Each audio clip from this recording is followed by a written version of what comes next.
possibilities.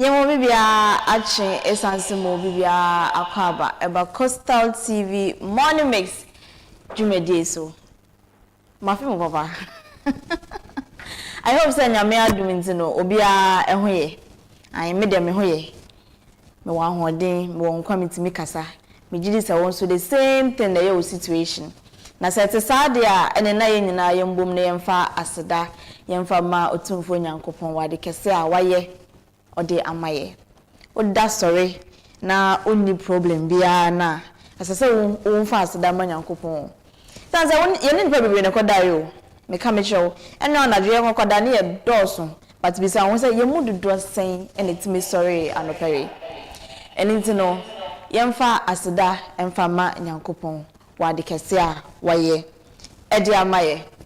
All right. Enti no mama akwa ababio ensanso emfa ma ene Coastal TV Morning Mix dwumedie no eso bia wo bia nso mema wache I hope say ene no nyame be ya ado ama eda no akoye ede amaye. Enti no making sure say obetini into your channel no your digital channel 514 sanso na say ohwehwe ye wo Facebook ene YouTube so a obehu ye wo ho na oni ye ache Morning Mix dwumedie no say wo ko Facebook na say ohwehwe Coastal TV aka hu say ye Coastal TV Cape Coast Coastal TV Cape Coast me show for Cape Coast ne kan pa wan fa kan ho anya ade a obehu channel no ai na say ohwehwe ye ewo YouTube so a eno ne ye Coastal TV a Cape Coast nka ho teniye o Coastal TV a Cape Coast enka ho na me show follow like it na o comment o asem bi kan o asem bi bisa uja e wo comment section asa ya be kenkan be bo odin akenkan e de amount na asem nyanu bi anso wo ha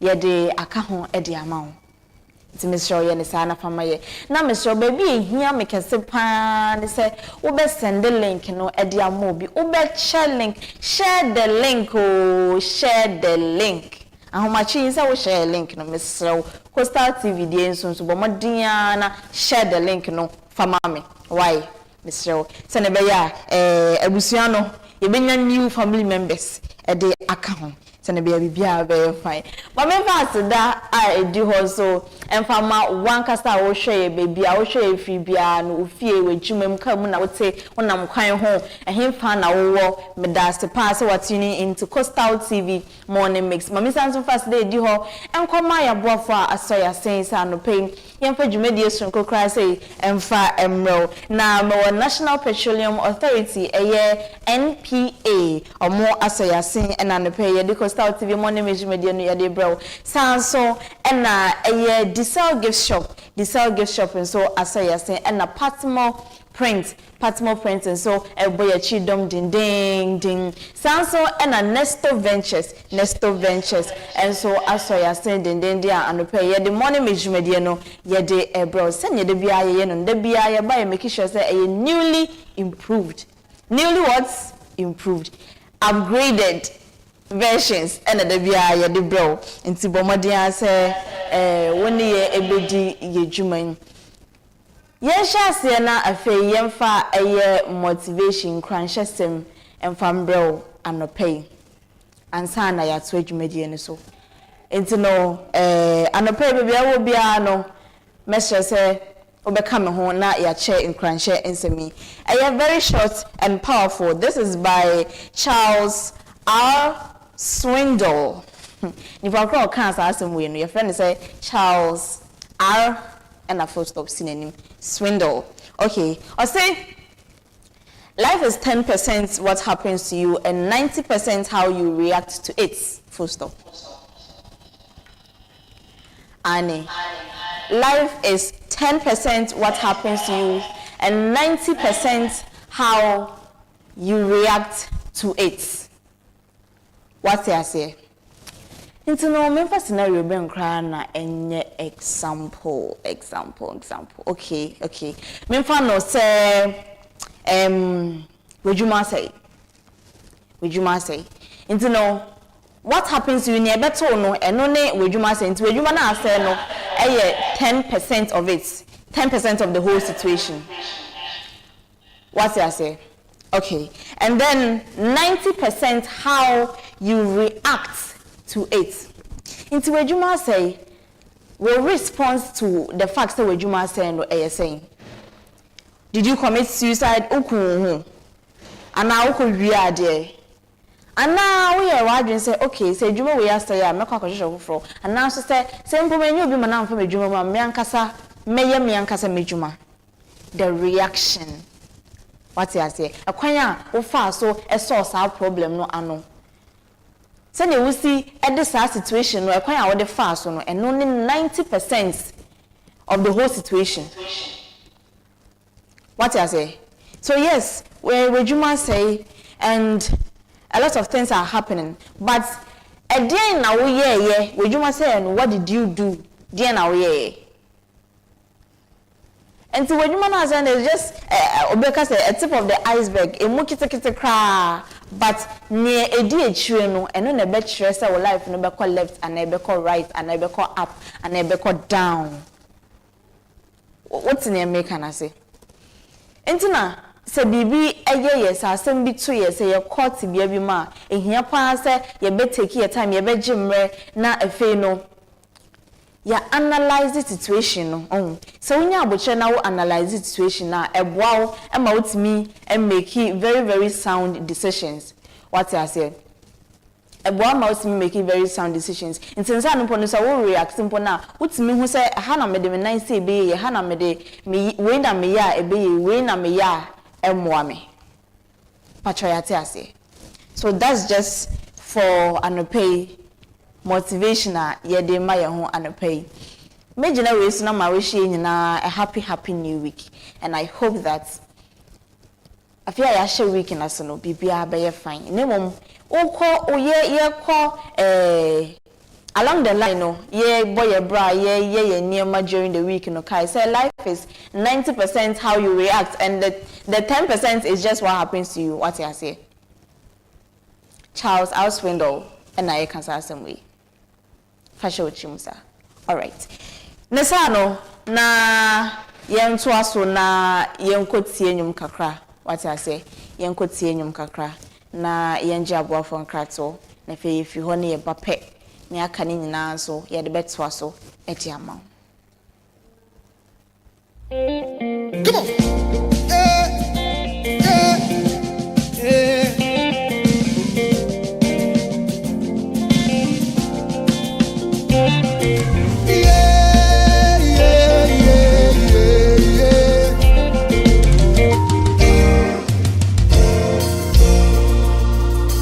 Play my tessa, Obele Ache. E keke chuchuta hulo panaku Obele Ache. Chimbolo, Obele Ache. Bomoni oke shake, Obele Ache. Wo play my tessa, Obele Ache. Keje chuchu, hulo panaku Obele Ache. Chimbolo, Obele, Bomoni oke shake, Obele. Wo play my tessa, Chibo. Kaja chuchu, Chimbolo, Obele, Bomoni oke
Mawo bohe wale mawo no. E fonko bogbeno. Enyela yito ikekpamo. E kokuranya bano. Mawo bohe wale mawo no e. E fonko bogbeno. Enyela yito ikekpamo e. E kokuranya bano. Ma wachepo. Bio shele fenshona shia. Ma wachepo. Ma ho shele fenshona shia. Enyela yito ikekpamo e. E kokuranya bano. Enyela yito ikekpamo e. E kokuranya bano. Come on.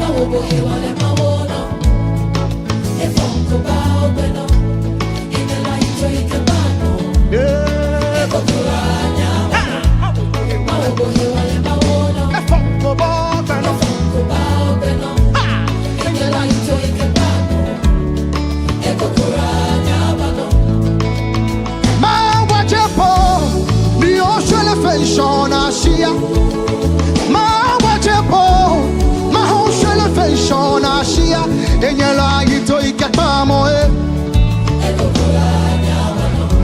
enyela yito ikekpamo e. Hey, I am the Lord, come on, the one who keepeth thee, and I will hold you by my hand. Say I am the Lord.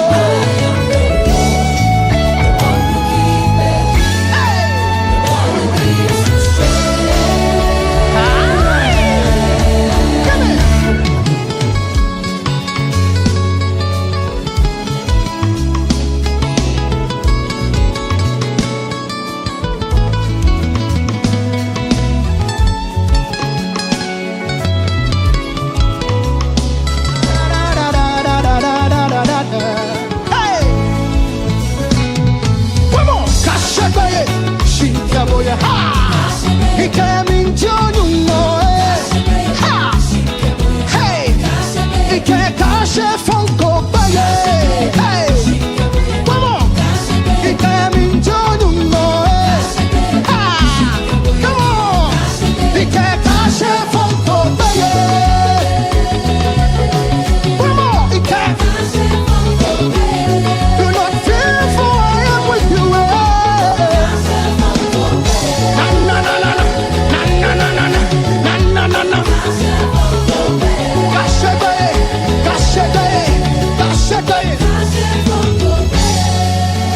I am the Lord, the one who keepeth thee, the one who gives you strength, and I will uphold you by my hand. I am the Lord, the one who keepeth thee, the one who gives you strength, and I will uphold you by my hand.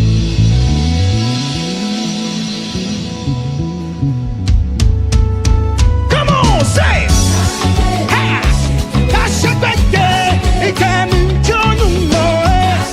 Come on, come on.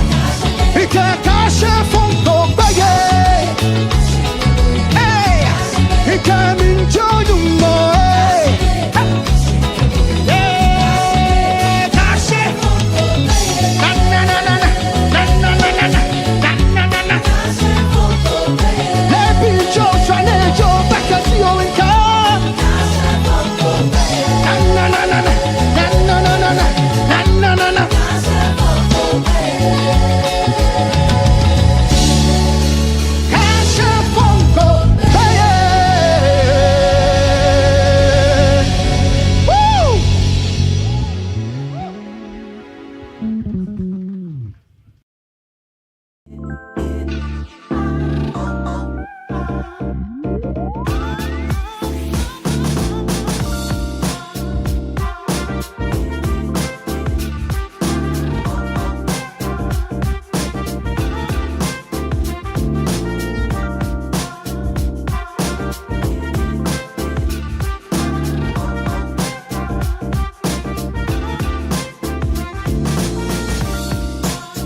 Sell gift shop, a place you can rely on. You call on us and we will deliver. Thank you.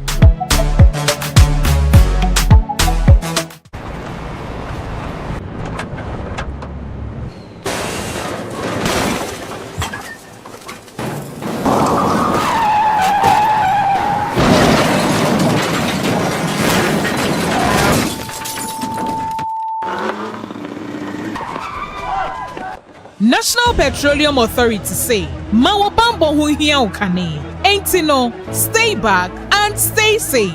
National Petroleum Authority, ebo bibia kokose, se fuel tank enya kwenshia, ne dania, men ko ho nkwaye wadwen se, o kwosisa petrol anafa ngono. Ena afin so, menye wadwen se wo ben fuel tank enya kwenshia ne ho, akwa kodwitwa videos, ana pictures. Na petrol anafa ngo wo hwen so, uhua ko wumu a, enye sunsu asobone, ewo wapomoden sem so. Fango so, eho ahometinti no. Enfom so akitu ebi, ebetumi ameja tom, ama na gise wom. Eba ne saa, nipa dodo timi femu hihye ehwe mo nkwa emeja pade dodo na nso esei eno nti memfa wo nkwa nto chacha enye saa obenu ho nkwa na nyina se wo hu se fuo tanka bi enya kwanhia na dane amafango no ebugu mpa hwa na wa aman ho da. Stay back and stay safe. Emomo no aya fredum jejumayefo ana posifo no momehwe nso ano wutumi nso efre National Petroleum Authority ewo 0302 550 380 kaise wonkwa wo hoi eho hia bebre esensa afango no kokoboi National Petroleum Authority enede bro.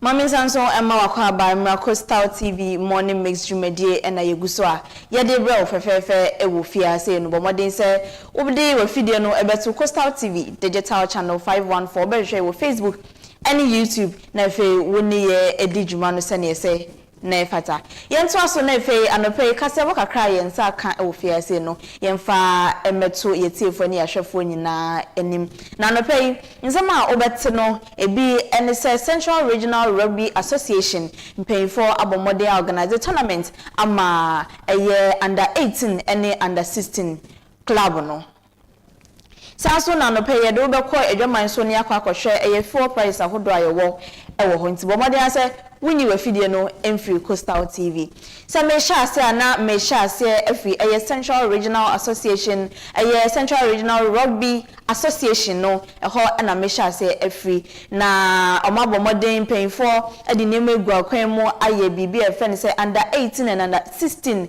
eye tournament ama association club and say participants no na nyame yadom omoto nsa efe eye national ebi mu efi Accra ene Ghana mia bebre ababa kansa ewo eye Jubilee Park mo yibo modern e de dwumadie ehhehye so fefefe a eye krabehwe ankasa na Coastal TV na eye media partners ema sa Rugby Association na yekopie tournament na se yankasa ye de ni ekohwe ade ni yehwe sene nkola no edi agro yehwe sene eye mpanyfo no de na egu akwan mama bibia ye ko fine ana yankasa etimu say yes bibia ejina ne nai so na yebo modern etwemben eye Owura Clement Dennis ono na Central Region ha nyina eye Rugby Association ye president ema womo na ode aseda ema mpanyfo ene eye National Association eye Rugby no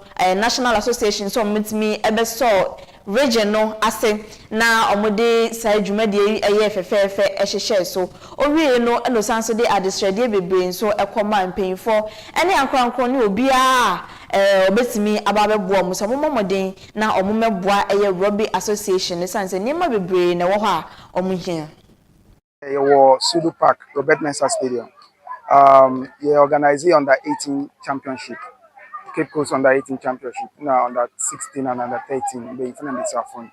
And God so good tournament in fine, summer team two Fiakra Bobby.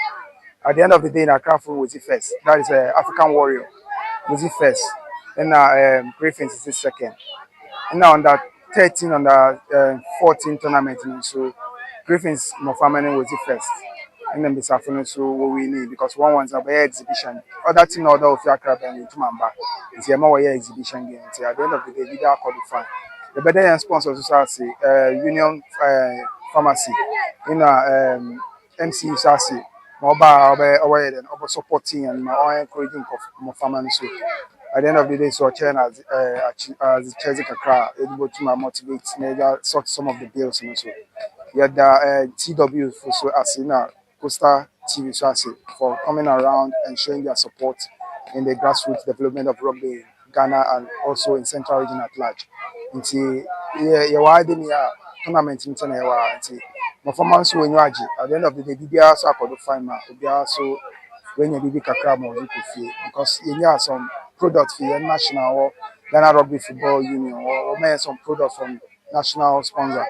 Now you actually product they are some sacred now. BBR so I could find. Well, encourage your sponsor and there one brand more because CCI can say sponsor in your boy in terms of financing your Union Pharmacy, Union Square Pharmacy, or boy in terms of finances. Union issue from individuals and corporate bodies. In a Floxy enterprise, men sooner drinks near the support. Until your boss sponsor in an individual, so but over sponsor your next one. MC Ben or Chen, some fun, 1,000 cities, everybody able to eat some of the bills. We need more of it because next tournament is just in September. The teams for Accra and other countries to Super Baba Boy, an international tournament. They also promote Central Region and tourism in Central Region. So your best sponsors or within Central Region, outside Central Region, the tournament number by the next September easy. Our successful. I mean, officially, we are not part of the planning of the official event, but in September, we are official tournament. Your friend Cape Coast 10s. It's a 10 version of rugby, whereby it's open to all clubs internationally. Last year, you organized a team for Accra Boy. This year, so you organized a video. Some years back, you're organizing my team for Nigerian Police Bobobi. This year, we're trying to do it much better. All we need is sponsors. Sponsors need to move. It becomes bigger and more encouraging for other people to participate. Because if they use them sports every year, then every Central Region outside the world.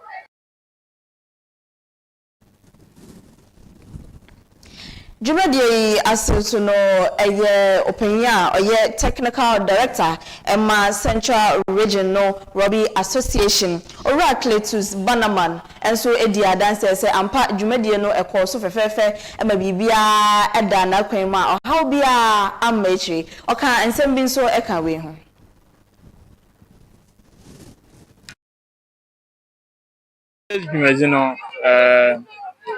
I think that ini music meza ozikana ya organize or Central Region and program na so why krabahwe asha teams for one no bia bay an kaka azin na im do so in the program no am here with the Cape Coast talent already na ya where the talent but in the program so am here with the ampa talent ni bi of imbiwa hapa Ashasini nya squad be best 7 our president national that's under 18 war Ivory Coast award cup was the but young kada bia yet no the ma onam dam tournament do am here with the sana talent ni bebrewa in the program no munya jon papa tournament no I think they came 3 different sections under 18 under 16, under 12. Nesha, you invite ye nuanum fee in Canamo Bay. Na abusing them yet of a papa, new there will be anumbo. No courier in there, and can of fun, why under 18. I am paying for side no. New 16 on ye under 12. Cape Coast funa wotum wo fai afa da mu kwani do asrada fo na ejuma ko wo Cape Coast a na wa bobo we so yemfi na yetum ya organize more programs as aboa ye yen youth a wo Cape Coast. Alright, Cletus Bannerman and Oye Secretary Emma Central Regional Association Rugby Association no na Openpa or no and Technical Director Emma Association no Ora Theophilus appear on also and the Coastal TV education komo. When you sing there, I know when you get there. Them against Wakodo or U18 in the U16 tournament. Or when you get I'm there. I want to say OFA. No, there. They do not have water so Cape Coast. Our central region. Yeah, Ikita region. Now, my ever saying there. Your challenges will be our game. Obens kesama from na yen training equipment from oho yen kaka nti be simple fa pollution there obokwan no mwa ma farmer market nketa wo talent da mo no ibotum ye page one ni we na agina ye na mpempi yes on school kwetin na opage nyimpa sports kan and we be sports bia o discipline yen discipline tum rugby nti ya be simple for there wo kwan no mwa ama dwumezi no wa kodo dem a ye hwehwe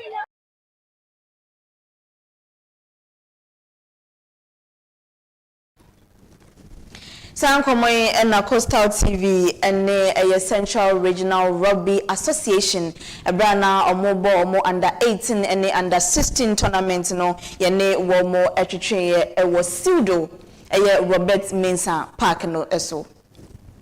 Yanto aso na efe yemfa enne fuel prices ahodo aye wono yemfa ensom yetiefo entino enne date no the 27th of July 2026 no obo modern say okwakoto petrol anaso say okwakoto diesel na wahye ne so de amaye kan hu say filling stations no edoso ntino ne yehu ewo yempotam ha no eno na ye bedane di de a chew ne mombo modern say obekọ cityrate.com call cityrate.com ni nyina ewo ho filling stations ahodo aka ni nyina so ebi wo ho na onso watimi ade aye wa hoboa se ne ese na efata yensha se emfri total energies and pay say we call now say we call to petrol 1 liter abono 13 cedis 99 pesos 13 cedis 99 pesos na say diesel so a obenya no for 15 cedis 95 pesos oko benab filling station and so a petrol no 13 cedis 80 pesos and so and diesel no 16 cedis 27 pesos star oil ebema o petrol ne bo no 13 cedis 67 pesos and diesel no 16 cedis 27 pesos na oko go filling station and so a petrol no 1 liter 12 cedis 79 pesos and a diesel no 15 cedis 35 pesos. Pacific filling station and so emma petrol ne bo 12 cedis 79 pesos and a diesel no 15 cedis 98 pesos. And so now cause top petrol 1 liter petrol solar bono 11 cedis 98 pesos and a diesel no 12 cedis 98 pesos. Nasa wudi wani echemu ewo JP filling station and so on petrol no ebo 15 cedis 20 pesos and a diesel near 15 cedis 77 pesos. Then filling station so ma petrol and ebo 15 cedis 20 pesos and a diesel near 16 cedis 46 pesos. Now oko frames oil so petrol no ebo 14 cedis 15 pesos and diesel near 17 cedis 35 pesos. Shell filling station so petrol ball 12 cedis 38 pesos and a diesel near 17 cedis 42 pesos. Shannon so sa na upia bonten so okwakoto petrol na diesel oho anko chill. And de a year and a pay casebo ewo morning mix Coastal TV and a pay morning meju media no so no yadini na ebebano ewe yentwa ye honja bo afon krato na fe yekoba ne aka nyina so no yade bemamo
sell gift shop, a place you can rely on.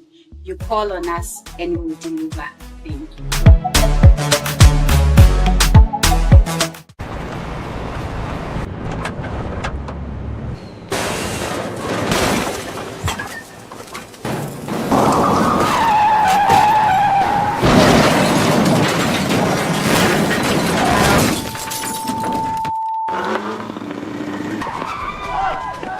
National Petroleum Authority say, Mawa Bambo hu hia ukane. Ain't no, stay back and stay safe. National Petroleum Authority ebo bibia kokose se fuel tank enya kwenhia na edane a menko ho nkwaye wadwen se okosisa petrol ana fango no na afin so menye wadwen se wo ben fuel tank enya kwenhia ne ho akwa kodwetwa videos ana pictures na petrol ana fango wo hwen so ohua ko wumu a enye sunsun aso bone ewo apomeden sem so fango nso eho ahometinti no enfom so okitu ebi ebetumi ameja tom ama na gise ewom eba ne saa nipa dodo timi femu hihye ehwe mo nkwa emeja pade dodo na nso esei eno nti memfa won kwa nto chacha enye saa obenu ho nkwa na nyina se wo se fuel tank bi enya kwanhia na adane amafango no ebugu mpo a hwa na wa aman ho da. Stay back and stay safe. Emomo no aya fredum je jumayefo ana posifo no momehwe nso ano wutumi nso efre National Petroleum Authority ewo 0302 550 380 kaise wonkwa wo hoi eho hia bebre esensa afango no kokoboi National Petroleum Authority ene de bro.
We sell gift shop, a place you can rely on.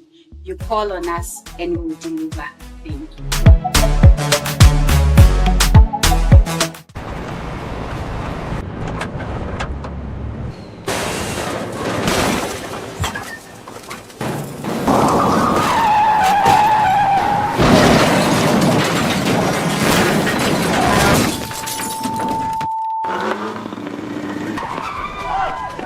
National Petroleum Authority say, Mawa Bambo hu hia ukane. Ain't no, stay back and stay safe.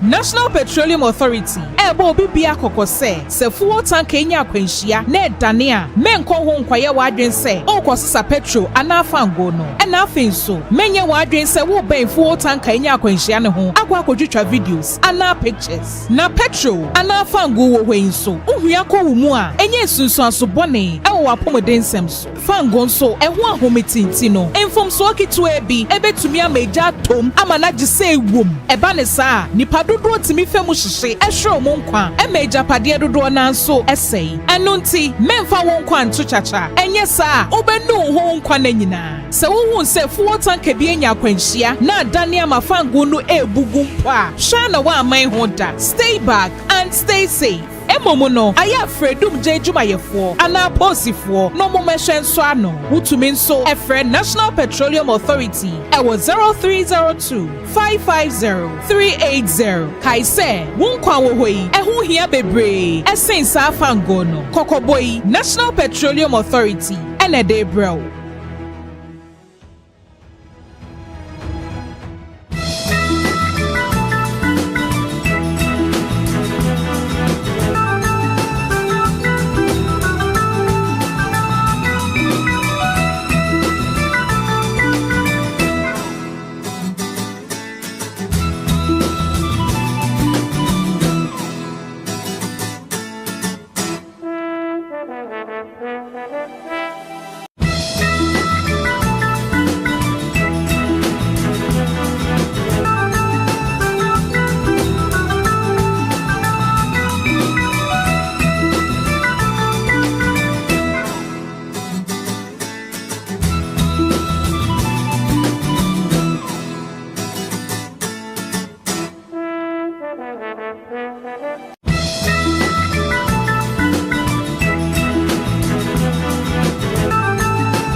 Mami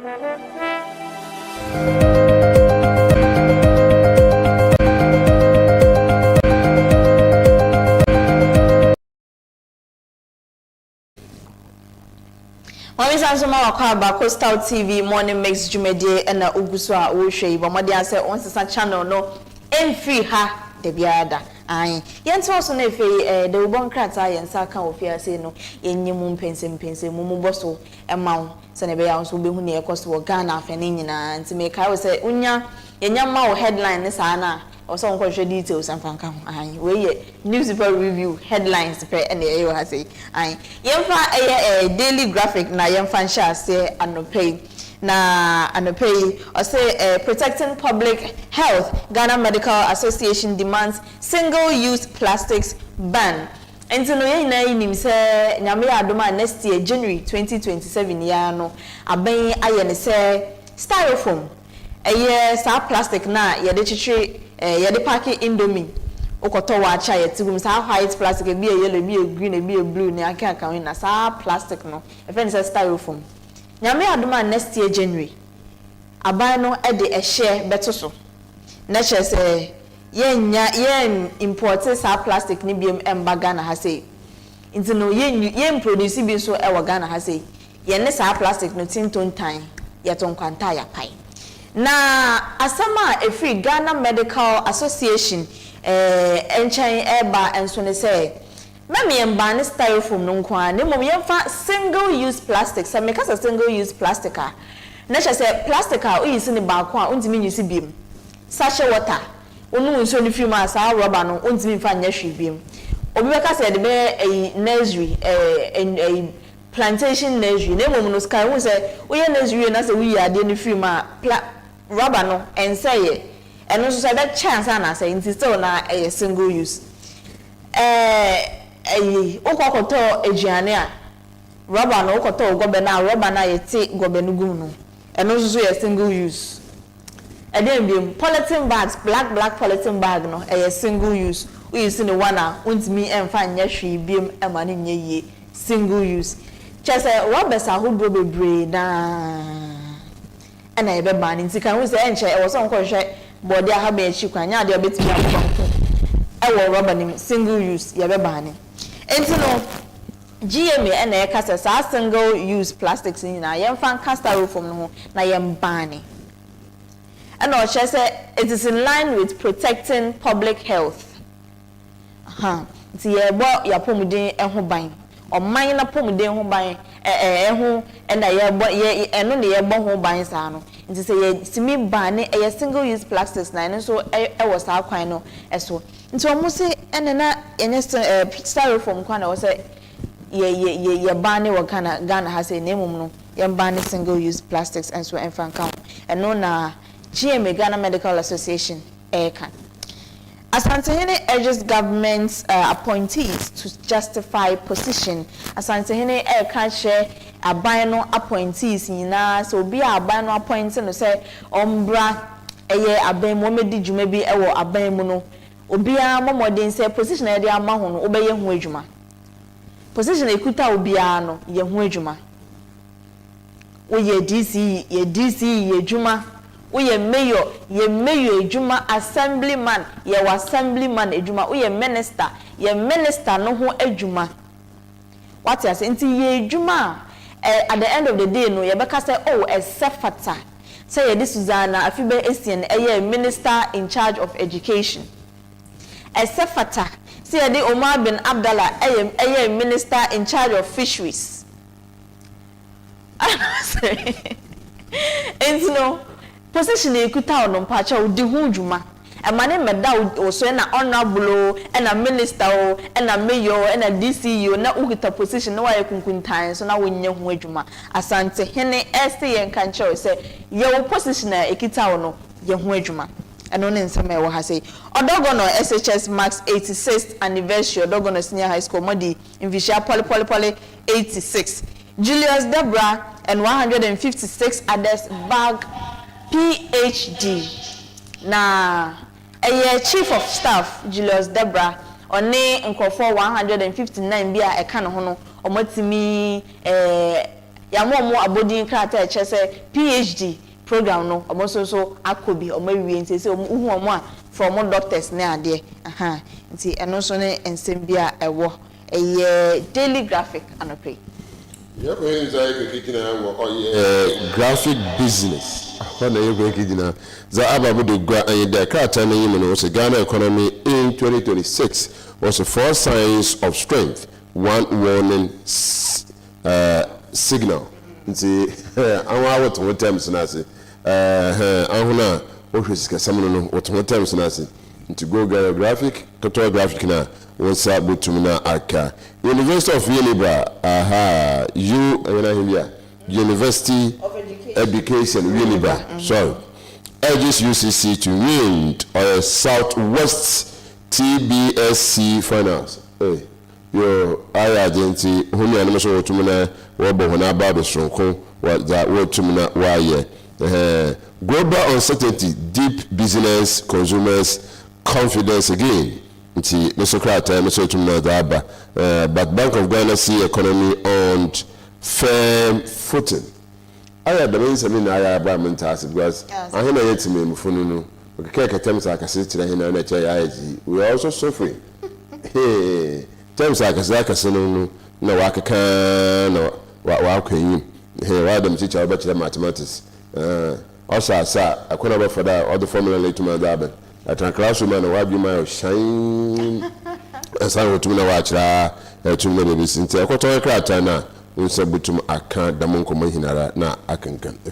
Graphic sports and so Edin Sembi Abba or say Azimati leads Ghana's 100 meters charge today in the Enano a year 100 meters Commonwealth Games no 2026 Glasgow 2026 Commonwealth Games no nipa akwa di Ghana nim e 100 meters race no a year Azimati nti ene nyina ye de support nyina Tanachi Black Stars anye ya at least Azimati be ye ani ye hwe so Kudus makes long injury return nti nyame adom Kudus prano prior na ja koda efi akadojo ne ho je ayarehwe ne ade nyame adom wogina ne nan so pinting wasanso aba field ne so biem Mohammed to fight for medal zone after stopping Tamaku hence we so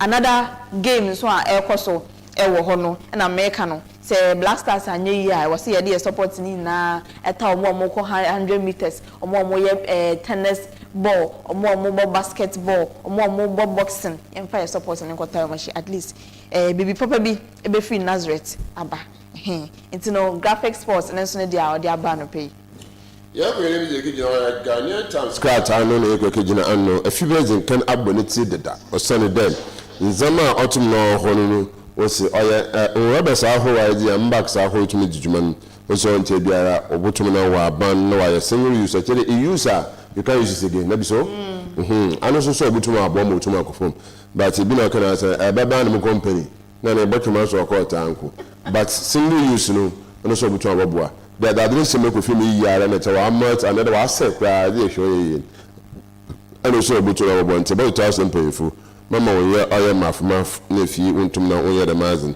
ama oye fight against environmental pollution so etum na ko chere du bia wo de jetuma oye agozi nti se ankra ba na mpanyefo ya so mama zina na fi untum na umba ni the man so wala ba na umba na wonye kasa nkotin yana man panyin akai oye ni panyin azati yana man panyin oye Ghana yana man panyin John Dramani Mahama aka ni panyin oye former late president John Fifi Atamos the member na ayen kebum sonko a wotum na oye na Helman panyin John Dramani Mahama also humility integrity must guide leadership look na him but the ability ahuna wo na so wotum di human what the madi tum di ejuma nti Helman panyin na wotum na wa aka ni panyin abra wotum na wudi oye edesonko don't renew go face takwa lease nti mama wo lease be gwaza adimere ibi adika teme bi wa china akotum wa ma na gbenu nti awona wo de ha wutune ina magana bi ba kara huni ya na chere zaman fo kan anu na wotum na album nti ya mama zene fi da men kwafunu no wose Chromophobe and Pefipi, okay, Mama, release another when you know. I have contract in game. Government targets 30 billion sinking fund to meet DDEP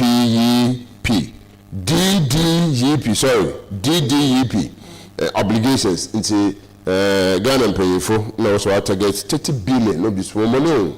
No be small money. Was mama Jamaica imagine here. No, if you do my alcohol in a into a sound. One moment in if you want to turn a mara ababwa, may ye to me now. Yaku strong institution key to Africa's development. You're right. Institutions are would you have do who name ya Zen Papa Panunu? What's what the who you about Africa? Ja, na name when I question ko about Nasi. Your mama's in if he yentumna yen shaniso AFIBA. Okay, now Mr. Mansa no metwaso. Right. A good field asemiana. Okay. Yeah. In relation to a chairman unto media no. On say your man is had 20 years jail term, you know. Right. I'm very sure say I'm not the only person na Medrin say because me na Medrin say he was engaged in illegal mining. No. And untina your man is had 20 years. Me very sure say a lot of us was our perception say wakakoye galamsey and untina your man is had 20 years. But for more amount of semino, my church mu kakra mfanchemo. He say be ya obi bisa wa onka say okoye galamsey. Enye say okoye galamsey. Na ne yeti say okọ akwanta mining company no untumi na ne dia. Okọ baby to say Samra Boya. There is a place where legally no emra no and also say krata so no ye ma no kwan say akwanta mining endi ne djuma e wo ho nto metimi atu efom agudie ye goldi e wo ho. Na ne yete ne say ye de sa bofum ye kan say concession sa tumi no e share ne sa ne ye de sa biaye no e share ne sa say ontu agudie e wo ho no wa ma na nsi wo sa akwa e na ono ankasa nso esanso e de permission e ma na danfo say na danfo no betimi akwa kotu gold e wo baby a ye de amano no emremu no ontimi enye sa esanso say ye de how mama say me to go do ha mentimi emfa me pe emma Mr. Omar permission so ono so me to go do ho gise ono so ekwaje to me krata e che se ebi obetimi ni maba ba ye adwuma ana so ono blok akọpe baby fufo mpo akọ ye adwuma nti eno ene ade ba ko a eye chema wontimi eye na omo permission no first of all eye illegal second of all omo san so eye illegal activities e wo ho what am say omo ni the way omo see ye omo mining no emfa emra kwan so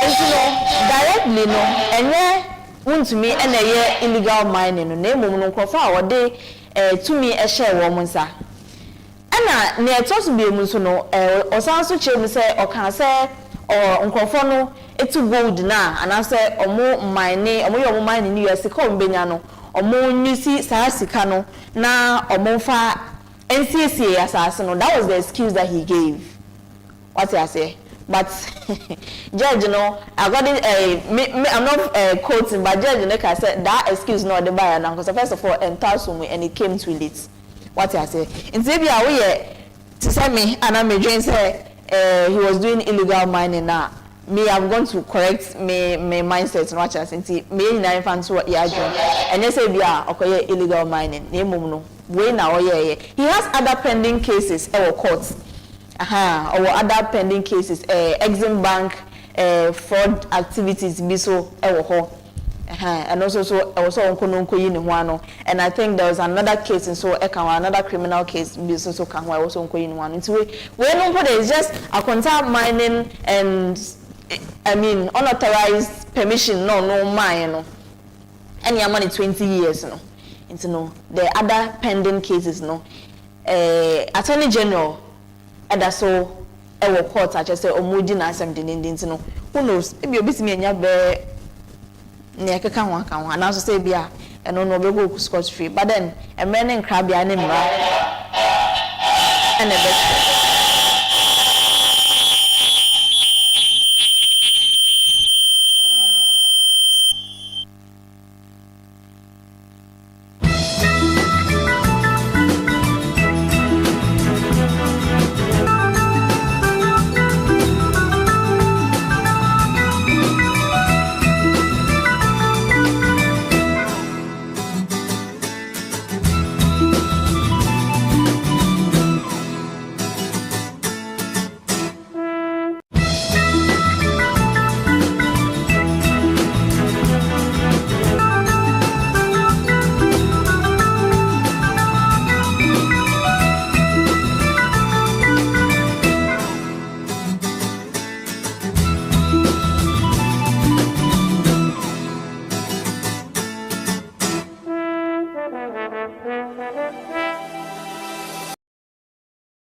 asema wakwa baby me ya na odi a check kakra san so ye ni infidie na edi dwuma ni ntino e ya na enema bebre etasisi ntino bibia ni ana odi a check. All right, ntino mamento aso na memfa the punch newspaper emfa entwaso President Mahama Hills Julius Debrest PhD Chief of Staff awarded doctorate in Museum and Heritage Studies by the University of Ghana. Into Julius Debra Chief of Staff ni ade okosua University of Ghana nti ayama no doctor degree you know eno Museum and Heritage Studies eno na okosua nti ayama no doctorate degree no nti President Mahama abona baso pa se mopiafo wayade ankasa. KGL backs Mahama Cares with Ultra Modern Diagnostic Center for Ridge Hospital. Into the KGL group and so akwakotai Ghana Medical Trust Fund Jumedia no echi asite no omo abdonati Ultra Modern Diagnostic Center bi ewo Ridge Hospital babebua ma wo yare etimi ahwehwe onipedua mu ehuni yewo ansane ye de aduro aka no.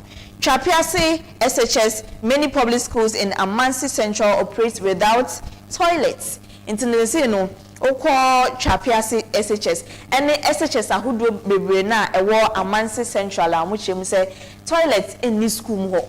Omu need toilets wo school ho amudi dwumante wa osimi say asem kese pa na ekoso ho no. Boshan chief appeals to government for fire station. Intino ohene a owo boshan na o de adesade ato aban nim se omunni fire service station eni mpotam ho na se mantem ho nti se bibia ni mpona omo asembi ba enya ade a omu behu kwan a omo de ebefa so nti no o tutu ase aban se omo mmra na omo meye omo emwa nti we so ne esema every punch newspaper ever. So ye ni echemu ewo Africa Today newspaper no eswa jubilation erupts in Ashalaja over court ruling reaffirming Solomon Minta Aka as Akwano family head.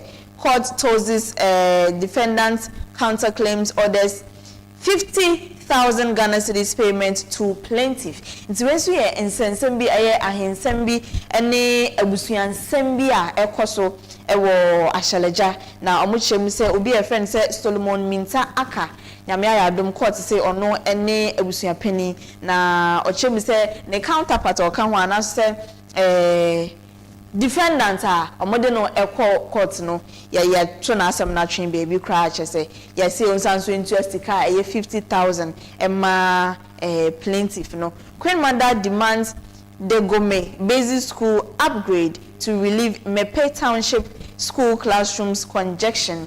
And no ohima na say oba hima owo mipeno echemu se school a friend say Degome basic school no ne tebia enye nti omomodin na aban momodin na mpanyfo momodin na obomesiese school no emfa emma wo mo Pando market child theft linked to past baby stealing incident in Agave Jebetato. Nti so ye nkwala wiye bi a ekoso recently so ba kon akoso ewo Pando market omo kire se maybe ba ko bi a esiye ewo Agave Jebetato no ne se as similarities be so ewo mu. Haruna Idrisu support Yusuf Zanab Multiti with 3,000 for fire service application. All right. Oxford Covey Agboli unveils a bold financial vision for the Volta NPP treasurer post. Into no bis or neyeyi ne say or no any treasurer ma NPP amanyoko no ewo Volta region no. Ono so chese ordinary so ade hunu atudwa chese enche kro bema musika sem esiye pan. General residents threaten protest and invoke curses over NDC officials Galamsey involvement. Anoma Amomabra river destruction into amofo ewo jenejene na omochiem se NDC mpanyifo bi e de omo ho age galamsey nsensema ekoso ama Amomabra river ensuo no asai no NDC mpanyifo bi anim ho bi na omodi duaba kese Oma friendsuo afre ne oso omo frɛ ni nyina e de agina wo mo ankasa ti wensu yensem bia efi Africa Today yen fancy ha na yenje aboafo enkrato yentwa ehonje aboafo enkrato kakra se yekoba na efi ni aka nyina nso no ye de asom yetiefo e de ahwefo menko ba wi a channel no e digital 514 ye ba sisia.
We sell gift shop, a place you can rely on.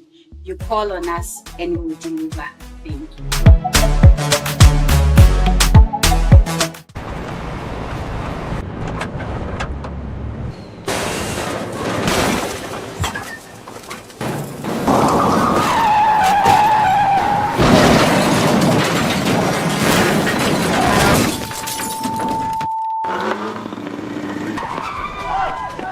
National Petroleum Authority say, Mawo bambo hu hia ukane. Ain't no, stay back and stay safe.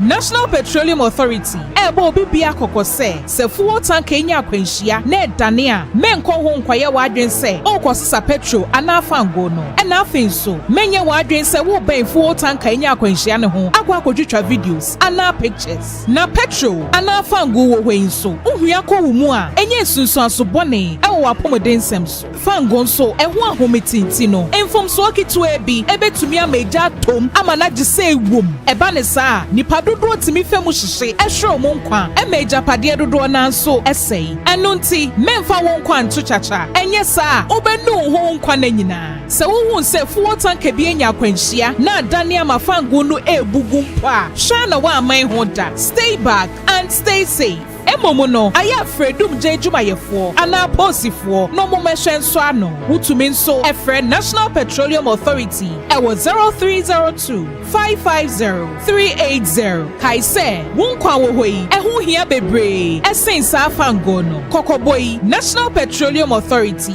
enede bro.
Mami Sanso Emma Akwaba Emra Coastal TV Morning Mix Jumedie no eso na sana na me ye no na nubu so a ye di nkomo no ano ye de newspapers no na ye de toa so na ye toa so na ye mfa the metro lens and pay ye mfa the metro lens and toa so as gold fields under pressure as Apinto chiefs demand new mining era into no gold fields and chese omukomu bu any pressure wo so no esun esanse nana Dr. Nana Adakwa bedi akwa to so miensa na eja ase hene Apinto traditional council na nana no watena nkonya ewo ho awo Apinto no omo chese ema aban ema no humu so da se obe renew eye gold fields omo licenses omo de be ye adwuma ewo Ghana haze no emane mo ne humu so mpo da so obeye saade no honesty over wealth. Manly Spain rejects 79.65 million Ghana cedis judgment debt, says we claimed only 8.95 million Ghana cedis. Into when so some discrepancies via El Coso, the details no ever bremo. GRA in the spotlight, Ghana Revenue Authority, and almost renew revenue leakage, pot auction, and OMC debt allegations trigger calls for independent investigation. Into no Sikabi. Ya kwasho bi mpass sika bi ya yira sika bi enya nda baby aye de to ye no na pot auction any OMC na chese sika bi ase eka bi wo ho bas ye nhye de hu ne ye de sika ne eye masa eka no beda akoye nsem bebre na emom no in the offense investigation hwehwemu ewuso a ekoso Africa must benefit more from its mineral wealth and not don't pray. And now all kasa say Africa ye sika ye wo meka sika nya sika cash la jan kudi yo nemom ahode bebeba ye we say ye wo natural resources aho bebrebe say no e wo say yankasa ye diye efisa resources no emu eno ene ensembia anodon pre all can the New Trust newspaper and so as a YJFK represents MPP's strongest path back to power in 2028 as he officially declares his intention to seek re-election. He said, newspaper declaration of intent. Lawyer Justin Frempong Kodia for General Secretary NPP nti ochese yensan sonto no aso abanonya omeye NPP General Secretary ebiem Bernard Amofajentu the Unifier Ashanti NPP needs all right to show am say NPP nsam kwa na edi him with the New Trust. Government appointees must resign to contest executive race. NDC insists. It is already a government appointee. Now say, opese onye dibrebia oye minister. Opese onkoye NPP national chairman, NDC national chairman, and NDC general secretary resigning from position as minister no. And sana ababe contested for any position ewo NDC amanyoko no emu ti eno sonso ne ensembia ekoso ewo ha say bono ena hafo echo as the Techiman North NP and DCE commissions 3 units KG classroom block at Bridgestow into Bono East region in Semino Enono or sit Techiman North MP Member of Parliament on in DCE Abomodia could be 3 units KG classroom block B Ano Ewo Bridgestow. Kenya say government pledges new dormitory science lab for Ola Girls Senior High School. Into Abano so Akwakoshebo say obesi new dormitory and science lab at the Ama Ola Girls Senior High School ewo Kenya say Nina ahafo region in Sensem. Egg traders commend government as Burkina Faso reopens market to Ghana into call Bono region specifically Doma omo amoton nkosua ewo ho no association no and omo bo aban no abaso se waya ade na watimi eden hyehyɛ egu akwema abo ama Burkina Faso se me no kase omo ebie omo apono ede ama Ghana enkanka nkosua tom nkosua dwadie mu nti se nti no wensu so yasem de bia efiri ho no eba. All right, Say ye twaso akwa the daily update we so FEA ato enchain ato force and finance minister. Also we are not going back to haircut ato force and warns against reckless spending. Into no ochemu se enya ade a ye ba be spend sika basabasa ye ba be di sika nyafu na efe ebeju ase se ye haircut na nkofo ho akire wo mokete ato force and se ye nko sa line no ye nko biem kra. NDC's 6-month resignation deadline expires, leaving key government appointees out of party contest. Into no party no NDC party no at the bosuminsia eto ho say we government appointee so within 6 months no resigning another contest for any party position. Na say no what went me and resigning during that period no na say ashegu what the car what boka kese enya ade with me akwa contest for party ni position bia 6 months na banawie. He is still with me, Odobroni honest Daddy Lumba with tattoo.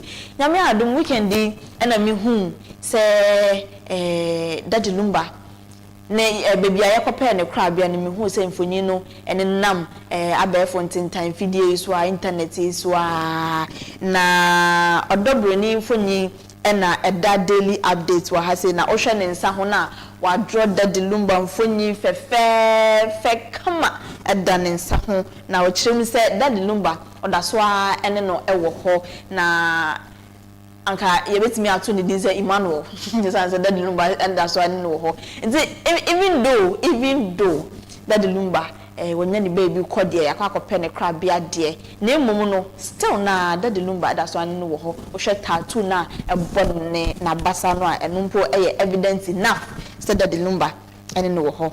Peoples still lack desk despite new classroom block at Sasabi KKMA school. And you know, oko Sasabi KKMA school hona see new classroom block for fraud money chan tiara by the ama wo mo. Na so no nkola no adesuafo no etete form ho. Wa hwemfoni ya e was screen yesu ya obehu se adesuafo ebi mo tete desk na so desk na nya ina fotu se desk ba ko nipa 3 ene te so ene omo anya bi antena so ne de omo tena form esu ya de arehosem ankasa. All right. Gold Board recorded 909 million Ghana cedis operational surplus from its own activities, not taxpayers' funds. Ben I need it. Not taxpayers' funds. Sami Jemfi ena ochim say Gold Board ankasa omo ejuma omo di ewo omo aso ewo no sika etimi edi amma wo mo some fancy be almost 30 budget and also say target say say 20 million Ghana cedis ne abroso we chire nko no 909 million Ghana cedis and no your budget surplus and no enye sika omogigi free taxes ankofo etua ema wo mo no eno nka ho nemu omankasa omodwumadi omudi en sika omunyama ne broso no eno nko na 909 million Ghana cedis no. So the any echemu the Chronicle newspaper say lawyer sues DVLA NIC over registration licensing of Toyota Voxy in Ghana. And you know lawyer be so at the DVLA and NIC akwakojina asem dibia so they should come and remove their mouth over a registration and licensing of Toyota Voxy our Ghana has say. Na okay and me kwa research na mababe boom enchemu ede achemu ankasa. All right. And Gold Board cracks down on trader. Gold Board cracks down on trader. Another prayer pushes for value addition to Africa's critical minerals. Another prayer watching say I was say Africa. It's me edi if your natural resources no emuno. Now was so can say I was say you value your raw materials no you process your raw materials you done your raw materials and no nebeboa amasi you the man so be fetch I mean higher price than raw materials no me reading the send your matron or no exclamation, no exclamations, no exclamations. No, don't renew Goldfields lease. Pinto chiefs tell government, Medinka can want some data. And the Chronicles at the emphasis is so no. So when so you ask me through her ever. All right. Some me share na me copy mu the Daily Analyst or see showdown over Takwa Mine Pinto chiefs. Okay, I know asem krona no mo kan wa asem I say Pan-African Parliament President vows continental parliamentary transformation as new session opens. We see in Zambia ekoso e Pan-African Parliament no and so in Zambia ekoso ho. All right. Manly Spain reject 79 million Ghana cedis judgment debt payment calls for probe. Asem we say me ko hwehwe mu na me de emu nche mu ebre mu nyina ani. National Tema Community 5. National Security raised prostitution drug hub caretaker wanted for questioning. They say okopie mu Tema Community 5 omo chemu say national security no omo akwakoye operation bi e wo ho ama che say tutu ebrabi a ekoso wo ho no omo tu sankrofo nyina esosa ene enubone ho no ma ekoso wo ho na omo kira efie bi de eno na eye accommodation for yanum fo ya omo ejenja kwan ho ene yanum fo mi a omo ye hu ha yi na sa caretaker ohwe sa dan no so no se si ano police for the association he is at large. It's a police for that so okay. Daily Searchlight wants me fight back! Exclamation as defense moves to challenge High Court conviction. Into no want me a lawyer for call graduation or masaba. More challenging court no the 20-year jail term now the ama want to me no hence and so same be I okay ne wa ni na no maka ho asem mapinto government appointees ni na maka ho asem. The Ghanaian publisher Essay Bagwin weighs into term debate mourns against judicial overreach. Into no Speaker of Parliament Alban Bagbin and I also say more say President John Dramani Mahama person call 5 years or some of no mo hwe de we amusi e kaka mo se de we amusu suit manamo no mo hwe ni ye isan se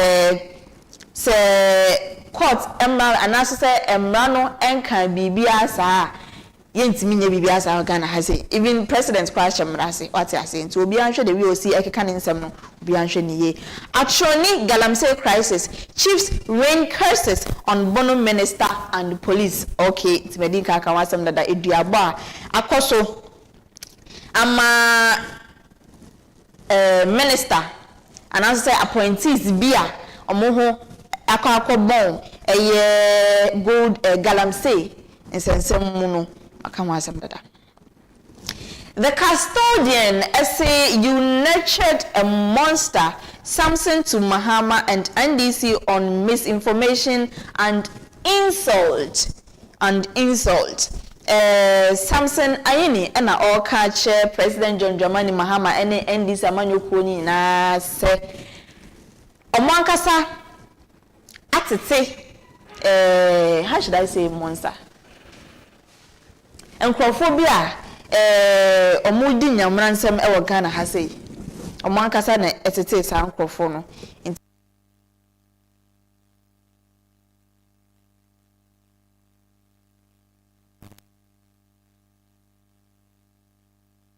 to me nankasa ansa na ebe man is 20 years mpo no nankasa kan ye say court likely say ebe man 20 years amana kwa akodem eno ne nsem bia ekoso e wo ha say newspapers no endorse but nsem no bebre wo ha ya ka ho asem. OSP Oforiata case the informer and I was we see US judge blasted for overstepping bounds overstepping bounds. Nti we so yen sembi so a ekoso ewo ho. Stop the excuses. Govern NPP yells at NDC. NPP amanyoko no na etiem gu NDC amanyoko no say munja excuses no na mumu o man no say ne moka say mobeye no. Okay, 20 years jail term want me is a convict, not political prisoner. Legal experts and HM say 20 years now. Yadiama want me and because of political and sensembia or name mboni a wodi and emra no eche say onko dem. Nti mo amoye because of your MPP ni because NDC 4% omota ndi MPP for ni and ye mu na mo tietie found it munya sansensem no. Emra no ese odifo e wa asem na de ba court no ho. Nti emra no say onko dem 20 years. Any politics any tracking bia. Sana the informer okay into no there are lots of things pinto insense me ya ka ho asem timi sanso ensi so biem all right and say ye call morning post wakan sembi ewo ha say na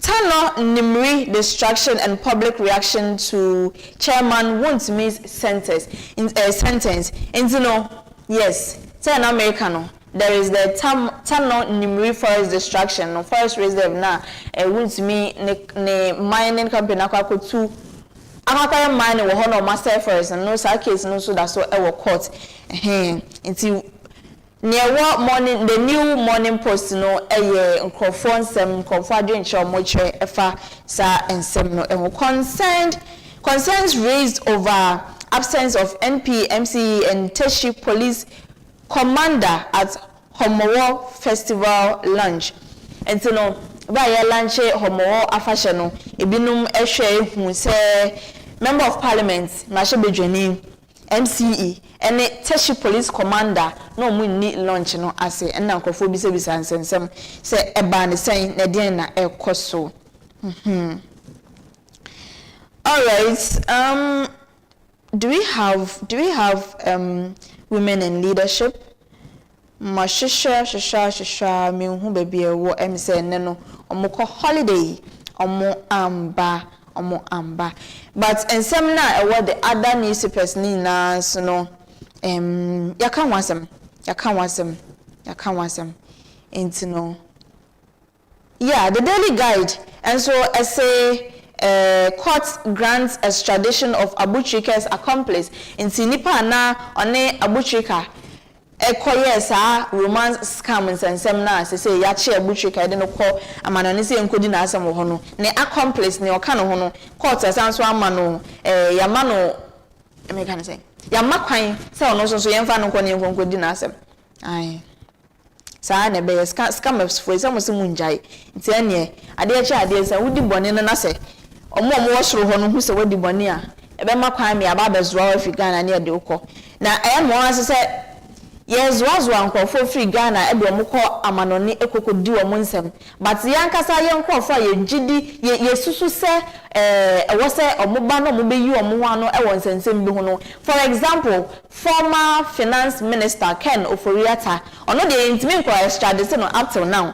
but so omo person omo be fa obi every country there they have the right to come and take the person no mo de ne ko but ye pese ye mfamfa ye nkonkofa ye nipa mra no no meyi no ho ano wo Ghana ha se ye ene se so ye criminal o ya nsem bi na nkoyie enema bi ne ye ntia ase ene ye se daddy in President Mohammed's voice brana bra be yi wa no be my answers and no up till now ye ntimi enkofa nipa no emfa ne mai what at all is going on what at all seems to be the problem wo ha mo me ntia ase mo mechim amienti ase mamu me kan hye me se no mu gya so no ankasa emra mo extradite nko for Ghana ha se den ti amu ntimi extradite yen ko extradite obi enfiri ho ema that's the question for another day Omar bin Abdullah Madam Manuesi azoni saya da kam da sanaba Ghana na ba Central Reserve fi mantum if you are I achiraba Dolphin Yeah. Okay. Okay. Is a hijja wole penny that Jawa Abu Bisam. Okay. Nti eje o he onye Dolphin na no hwe chip. Eje be on mami de biara ma ke na mama na bag. Okay. Put to wood. Put to wood for we don't know. Okay. Nti eje wole nti bi sende ekwasan nema ti san so nti bakata etisan you be in Missouri, and Jambo too. And there the hour white. So we don't him or they do. It's a other year that feel and if it may be senate. Yeah, definitely, although I quick who was I to me in Nano, you might have for so to move because they are part of Coastal TV. Yeah, no strength or tomorrow connect Media to Merizi in Nara. It's a man been paying for Pia, you quack a cancer. You want to show more. That can far what the children in Bamate for tomorrow on Coastal TV. Casa Hubia, a family. They feel to me to meet a boy. Yeah, buy a bush budgets. Kakra, they feel to me to me in a budget and an issue. I mean, a member, never be some more day. Oil flood response car, wrote to me way so. Okay. So, after budget, oil. Hero of Ato Forsina, Echo chapter 290. The whole now, the floods can road to Munawabo. Okay. Tell me, that flood, the Miss Ghana, yet we provide me. You could use it, and then down and so for him. It did Miss Kenny to me, the brown, and now to Motin. In time, I ever share the Ato. Zaitu na babe minority fi so aka semi pi afa oye dan budget no West Ghana za abano ko abane ba ni na obakin kan for budget yeah always the majority was budget no oye good budget ahum kero and minority also say the budget no to hwi nti ami de ni mo hwe the other side mutu market dey ato na asamoto mo kan hina. There's not a single majority person who talk about negative. In the moment there, my majority who is in line with a two positive automatic. Now, minority is always be I don't know. I check on the minority side. That autumn now okay. Okay. Now autumn no tomorrow to claim. Into Monsieur Duha, the Boshe na etefo, anasha for who also to Nati. All right. Now, in my use my baby, Monsieur Yeba, na Yashe. Ghana Community Radio and TV Network. Okay. Remember the TV show.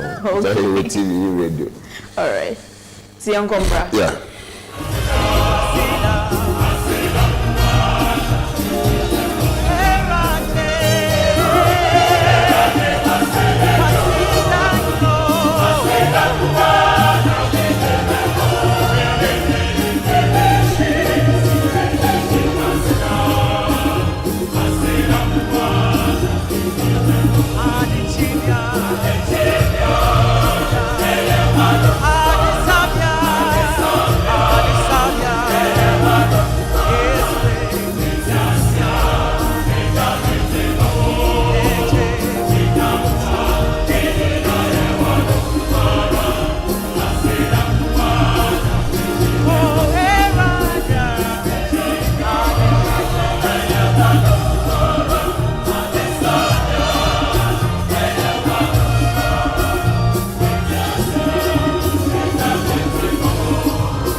babiem na yento aso na yemfa dwumadi aka no emfa mmerɛ mu sane na OMAR bin ABDULLAH eka no nansen yɛyira kakra na yɛkopie mu ɛwɔ nkranman mu ɛyɛ Accra ne tintin ne tete nyina ɛne sɛ Ghana Community Radio Network organize a capacity building and workshop be a participating stations Coastal TV account and young one a TV station your cancer network no a community TV station your cancer network no and into no workshop no na a namiensa no say a quine any idea there was a contempt what me abantem nti ekopie mu ewo Accra che say other radio stations your radio station bit say anhana me share radio sana anhana mo mu bidi your Brunei radio and I wa radio Tiza, radio Breezy, radio Tawasul, radio Lom, radio Peace, Winnie Bar, okay, and your dear Simile radio. Because I'm sure say register and ya dem baby. Then you tell say radio stations and ye TV station ye can ye 21 stations from Upper West, Upper East, Northern, Savannah, Oti radio say new ones minimum Oti Ashanti Nenka. I think there's none from Ashanti, but okay, Central. So Eastern so count me boy. Okay, but then from different parts of Ghana, and I know you share more Accra capacity building. Na ni nyina ayeye agroecology program ayeye wo fia say ane sa wakai ane agroecology program ayeye ewo efia ha say no eye leaving no one behind. Yenja obia ewe chwe ena ye botaya edaso na sanye nansemu anase se Sunday yimpo no yeyi ye ma wo hweye no ya sha se ye programs ni bia program ni esi eni so agroecology ekwan papa e befa so abo ye kwi adwuma no environmental protection ye bo environment no ho ban gender equality mane mema benya akunya pepepe ene yeyi plastic waste ni ade efi ho kwati ase nti we ni botaye chichi a esi ye ni so ya na nkra bata bi eka ho ba botaye chichi a esi ye ni so no enie nti no yesan so ba be share another episode ase aya sha ase ane sa ne mo afa ni ba be groundwork na nkasa eno nti na sa workshop yi ewu hia say ye be kone akwa ntete kwan ye be fa so a ebe ye nti bia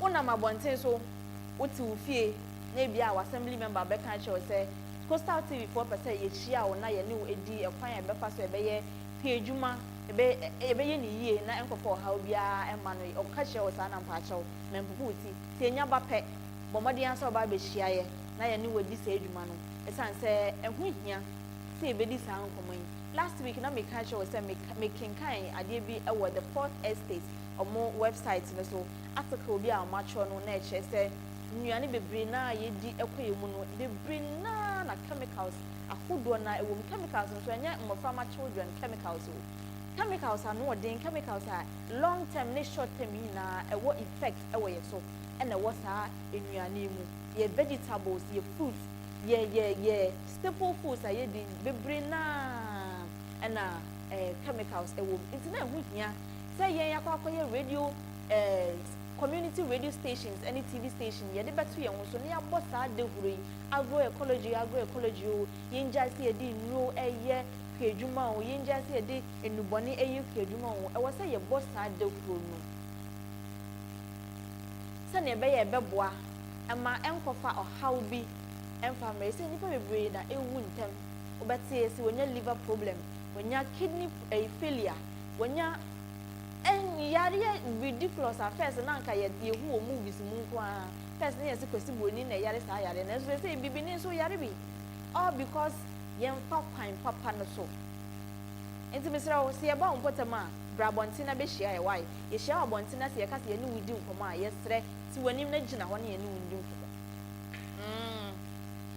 tane be ya ye nyina no yenja obia eweche leaving no one behind nkunsa ya hwehwe ye di a ye hwehwe no yenja obia eweche na ne yete ne say apart from TV stations ahodo a ombehye mu ma menka wo say TV stations representatives da yekoye no apart from me say your friend Gen Z because me join the program no en chair party ase ba ye won kofo a modi 5 years 10 years 20 years I was our program no so mo experience nti ye bomodin no mo etwetwe nkomo sanso e na agric extension officers ahodo bi so ene ye ebe chair omo nimde ene omo experience kakra ye wo e wo ho Omar bin Abdullah e bomodin si nkunwa e wo ho an ayeye interview kakra ye bebo ama ye tefo ne ahwefo etie bi na utie ne sa wi a utie ni na no pese wo dwen ho hwe wo mpotam ne ekoso wo de ankofo kwaso eye omo ku adwuma wo ho no ekosan ekoyie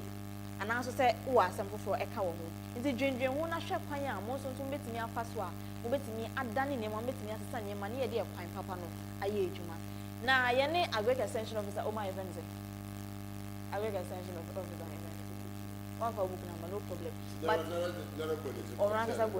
all right.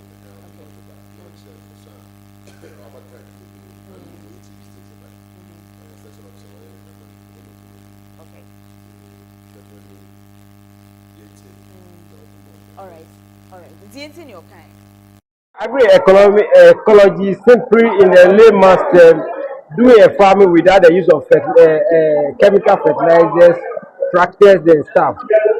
So with a layman, that's the definition for agroecology. Agroecology is very important because those days when our forefathers were farming, they simply go to agroecology.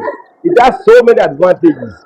Some of them are when you are practicing agroecology, your cost of production will be less, but you don't use much money to buy fertilizers and plowing. It is environmental friendly. It even helps the soil to regain its strength as and when you practice agroecology. Agroecology, most farmers divert from agroecology to inorganic farming now because the perception is that when you are into chemical farming, your production is high. But one part of the matter is that when you are into chemical farming, the product you don't get it as you want it, as in it perishes very fast as compared to when you practice agroecology. When you practice agroecology, you don't have a problem at all.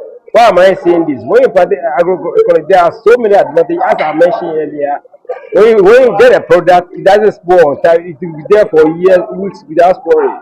Even environmental, you don't have a problem at all.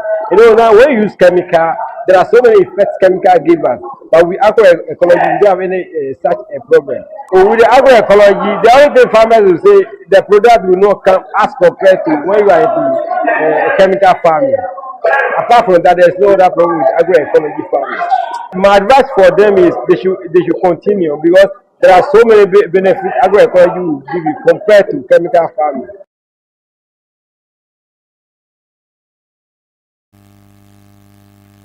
All right. Inti wene ensema potaka se mo agric extension officer no otimi ewesa go ho. Na ne ete ne se oche mu se agroecology no. Yes. Wo se won see fertilizer. One person obey see decide e de ekunwura no. Ne mo de wa ho den be ya. Eye dan a nya ade a obetimi aye 20 acres at a go. 20 acres say. But and now they are on a large scale. It means that at the end of the day, near Ubenyano, and Shabia, when you wish to be a crabbing a bit and no, one side. And as I will share a more use chemicals, and so of course, with me, I can say, with me and money be and also your one side.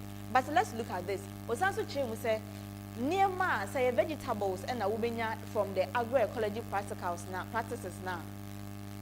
A ketwa dear, name me check. 1.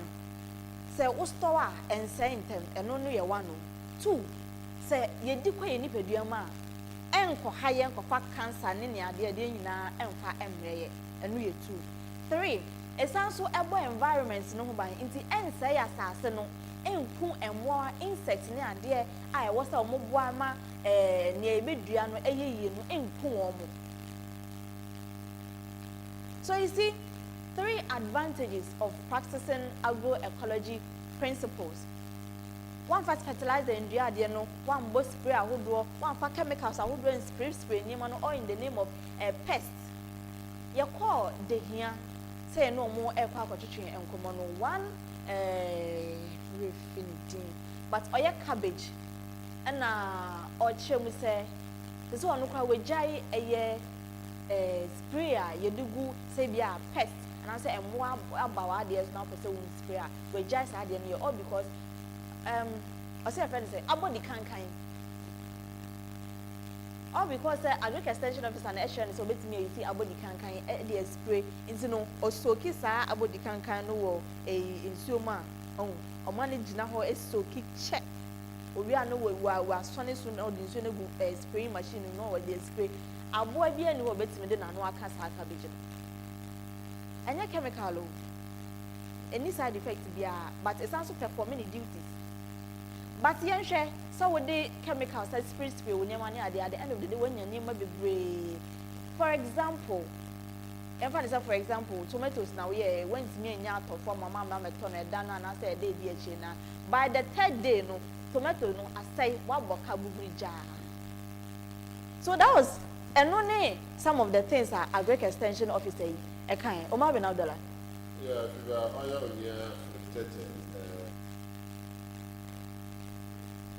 I don't know. I go college now for 1 year. Now I'm from them when you are to 2 months. Okay. It's not a descendant or just resistance something in it to Nava. No, or terminal is a beginning to Nava. Okay. How to know. About them. So, or just I will see. I don't use it for practice. Yes, they are practicing it. So, I will do that. I want to go to Nava. It's in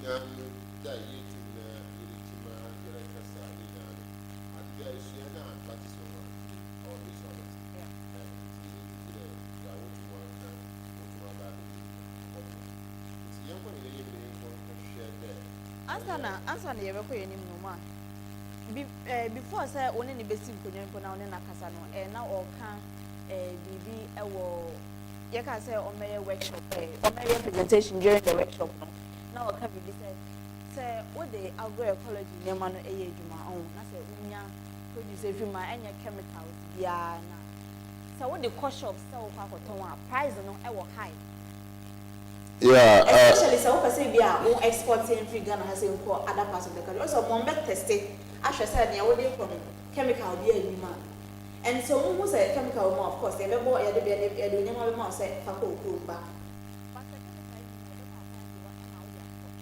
there are some shops in Super, what they will say about organic products and motor. And so, when you man on the boy a day, I say, for form the chemicals a year over there. One advantage is no. right, if it's true. I want a quaffo or Zamanda Berawi, and he's a ocean Zamafu. First, no beer, donna habana, Osho, na habana. So, Osho habana, we are nature was and would ya. Since I if sure haban ebudu Mahabana Lungo non pro. No, so I another fertilizer, another organic automatic Mahomutu do Hunuja. Into young days are Urusia, Zawa catcher Honina, what to Muzi. Nti se wotu modiri yedwuma na sese tuma ba aninti na odua hunu dua ba na amba ne de edur wo dua ba dem was maybe sen na za wotu mo kye wo ya agroecology no so endur no eribizaze na no so da fa was da bi how bi are yi or perfect eriza on for heart no so standard nti ni hina na me zin chemical no agroecology aba abbo azi na efi etum no obushen ora bo mo de efi etum so me na efi etum no wo boa na anamonto tumokwe na ha otuma odubie bi so obi ye wona haban obi ye obi ya asase otuma odue da menzam ne ya wodo ana offer to be no nzamba nti da na asameti nti na yenhwe nkafo no sa nti yenkitei oye nana no so owo winiba no radio station na no so nkoma no so ine boys a otuma okechire community radio or etuache nyana pema radio enti ehwe won ma wordi na wonye ma warrior what's there amembu be pepe enti se me yahina bisumi waji there me go me community radio na yesu data trade ye nkofo so the first amembu no centralization see why decentralization enti abba obiara abobo anu a o de yenyina ye boa ma okwenim na yedi yenyindia ye won yezu boa ma okwenim ono sasunti na msumi mu shima mu bat trade bi ehwe za wofro no agroecology o ya za o ye titeti ye na nanu me na wonyim za wo fa no fertilizer na ye na no mo nyim na mbom wan kasa wo de wonyim ti na wo de ekuduma eno boa he na pomzen ba akobare na sisiara no ye pe kusiboyi ne de nti obi dua bibi kakra bi mpo a opede ozi kusiboyi ne na ma no gudu no oye bebre o cha na pa na asai eno oyma ya pomzen no engina krope ne dam sase na be ye himti nsua mokwa boboa me patebufu ma ba bo ho aboa no na me za chechi ho ma obeya yankasa yete nim ejanan na mboa wase yete be ye adwuma oboboa yankasa ye na wode na keda abo papa usande yehwa yen na ye community mu na ye nyanze nkasa na community radio by no o ma hen nzem ye kasa oboa hen ma yehu sinto a okodo wo ye mpate community radio no oy apem kasefira yen nyinara no wo de yeze ye nwuhyem nanka kakra o mpo yeze bi ebo ho no ma wotum bode ma radio no mo kwanim community radio no onu no kasa nkrofo wote za wo fe no mensi amembu ewo yen district assembly no ye wo akwanja de owo de yenso a ye wo timemfu no mu yetum yen wo dinkita ho ye wo bibia owo de yeso yetum kasa mo wote nti community radio ebua ne church dam na ma ne yehu hwe wa pem assemblyman se hwe decentralization na ansa na oboko mensin assembly de okaka asem embra ne kire de owo de open na manfren no onye wotene ho no oje ho na adwen de ben bazi na ehia ne bazi na ehia ansa na wakwa assembly no kwa assembly so no ba odo be fere manfreni na atena ase na onye won kasa o kire won de yakwa assembly no mo si ni wonye onam de we ye na pemfo nyin nti se ye no radio ni ankire ho na obayezina ma ho ntina ama community radio meche de mfasuzi wo papa hwe RTB right to information bill oyaza owo de nye ne apemfu ye taase de se bibi okodo we na assembly mensin ozi dwuma bi a owo de hen ye tro ye san moda ba ye zo ko 14 days o de nyimbuai ne hu de ampaza awore ne so ye kamu bi we be for people's assembly nti ye church nkofo ehu ti an church ho na wori hu nti community radio no oyaza oye mfasuzi papa ma hen and ye hu mensi amemburu wa orokodo ye won da chipa onye de ehwesi CR community radio mebu no was one who shame na mama kind of mebu no was one who shame mo vo one shame oyem de deputy radio do America sa and oyem de mo bondum dem yenhwe bibi mfi ye ma me ne nchen second oye de ara obu mo so obu so obu bitumem ndi se yankasa yensua ne yampre akoma mu de yerusom dzina o kire be yiwa azkese nti o de yem mebu mu yenwa protre me ne ya ba ha hwe ofudu a ye ba ha no obi arehwa bibi no za akọ ekwa bekwa ne den o de tum advance ekonim na iye bi ka ho ama o kire so etum da ba obra wonte community radio one task so what community radio na sia oye hona wa apem radio yereba won kye ya beti won ohaw won su ne yakobo ndewu na za ofen duty bearers assemblyman beti MP beti DC beti na ya za kwa benim e wehu de mu yensu nsu ni mu apem ho e bana adinti nsu ni ho be kwa na ye be fado a ye be nsu na ye nyina ya kan wa bo san de se SDGs sustainable development goals na oriche de 2030 onyi kwan de obiara kechiri enti ebotu ohia ase ebotu okoma ase ye be nsu pa ye be ya trado papa kwa me be fado be tu ohia ase kwa be fado be tu ohia ase nde se entutu nwura ngu bebi na anyara wusika no so kotokum nti menye bi atweziman utu ohia ase anyen se obo benya quality education no we papa oni de info aspiti this an aspiti a wusika no so wo ha odi ma wo bana odi oda ko school nti wonja de yerba mama yesika mo obi ekwa na ato amahu de bi biara wo ye bia no usu ka ho bi na wore ye wonja wo echi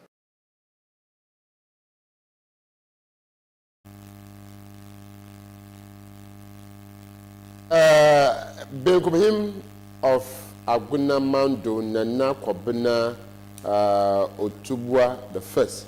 I don't know the means of Tugwa. And some of them know one kind of French or kind of Francis. I have to ask them okay now. And meanwhile, Kwana Fada, Autumn no church and something here. I bought something here for community local government or the Autumn not suffering. No, I am the local government. Local government so they could give me no. Or yeah. Institute of Local Government Department and Services on a quality regional.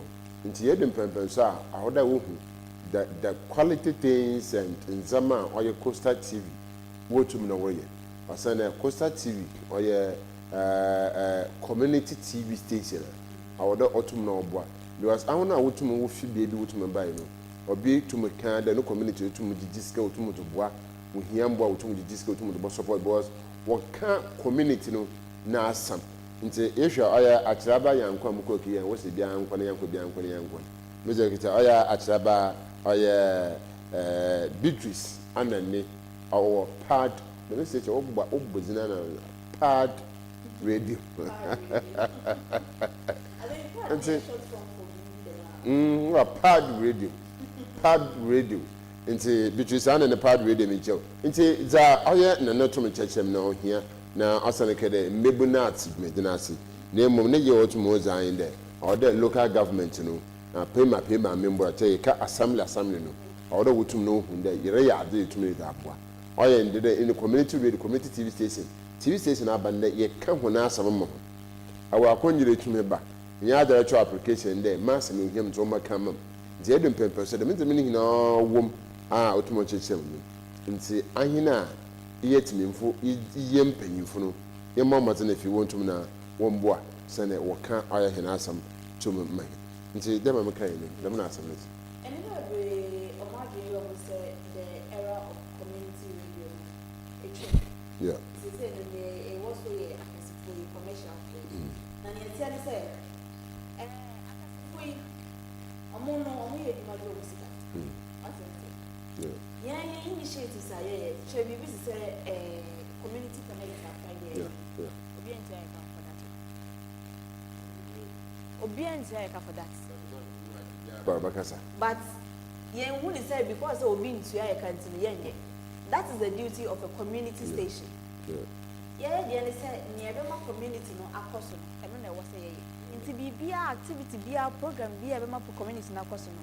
Is your council. Your fun is serious. But imagine say you see as a family microphone am because am vox pop keke mpona vox pop keke onya hu say odi microphone ba me dey kire ene ye nto ade ene won to aze obaka ne fanti so gu so ene won to ade ebe mam ska me kasa we mam ska but odi ma Adom TV my join news my YouTube in pan microphone number say Adom TV say join say YouTube no kwa de obekasa be gina ni makasa but Coastal TV there yeah Bible no class so deep for be any nya wo di kom so me akasa kwa am surprise say you free has say abaka sorry to cut you abra ye community community going first maami bi awakwa no ho otanade o si atwitwia the man ofre yi wuntu no adanka ban ba da bia nko na chiri aba apira baba kasa meka chire camera for the don't take am kra because mama untwa into all the baby we hear on moza one or ba woncha but our that to mention so there zazi ya won kunden that chimbuko kitchen o baby it's like people need to understand that community radio is for the community with the community by the community of the everything whilst we have community TV station exactly into say ye bibi ama wo madwen say na obi ama yesika bi na ye de most of our programs are here with FIAC. It's through people's sponsorships and the EDA programs for FIAC. When was that? Women's Day, March. Mother's Day. Menstruation. Yeah. Nini na community na sponsor. Mother's Day yabo. Becky K. Becky K. Bobo hona abado. So no boy papa me do to kodo. Yeba Women's Day a. Ibi no so ye hona afemi do to bo anu doso. Yeba World Menstruation Day a. E bobo Abasaki na abado papa. Na YPA. Oh, akem. Boss ba ko pe EPA director, regional director EPA. A burden as papa. The men pay hina. Our central regional director Mickey. Central regional director EPA pay no down. And it to yes. Dr. Daniel. You mean shop papa. There are import back 50 man to Now so the way I up hina some in terms of Coastal TV and abel no aza ada ekura kesa de you are the only TV station mabaha muhu no da so send him message. I keep sending him message on reply nza ada me ekura ikokudo ole mo ubomizin na ami na mabola samaba so papa we they be send message am ngese no and say I just love him in terms of the way a friend or buffer back the way tomorrow na penti yipi or yeah Dr. Daniel you mean sure papa yeah that's the kind of support yeah that's the kind of support I share from institutions, organizations, and individuals. This is your station. Coastal TV is your own face, your own voice. I'm not fancy now, and you know, say, baby, I'm on dream. Say, yeah, I'm going to be an anya, and discover brain. No, we are doing it for you. Yeah, mama. Yeah, and that's as a man now,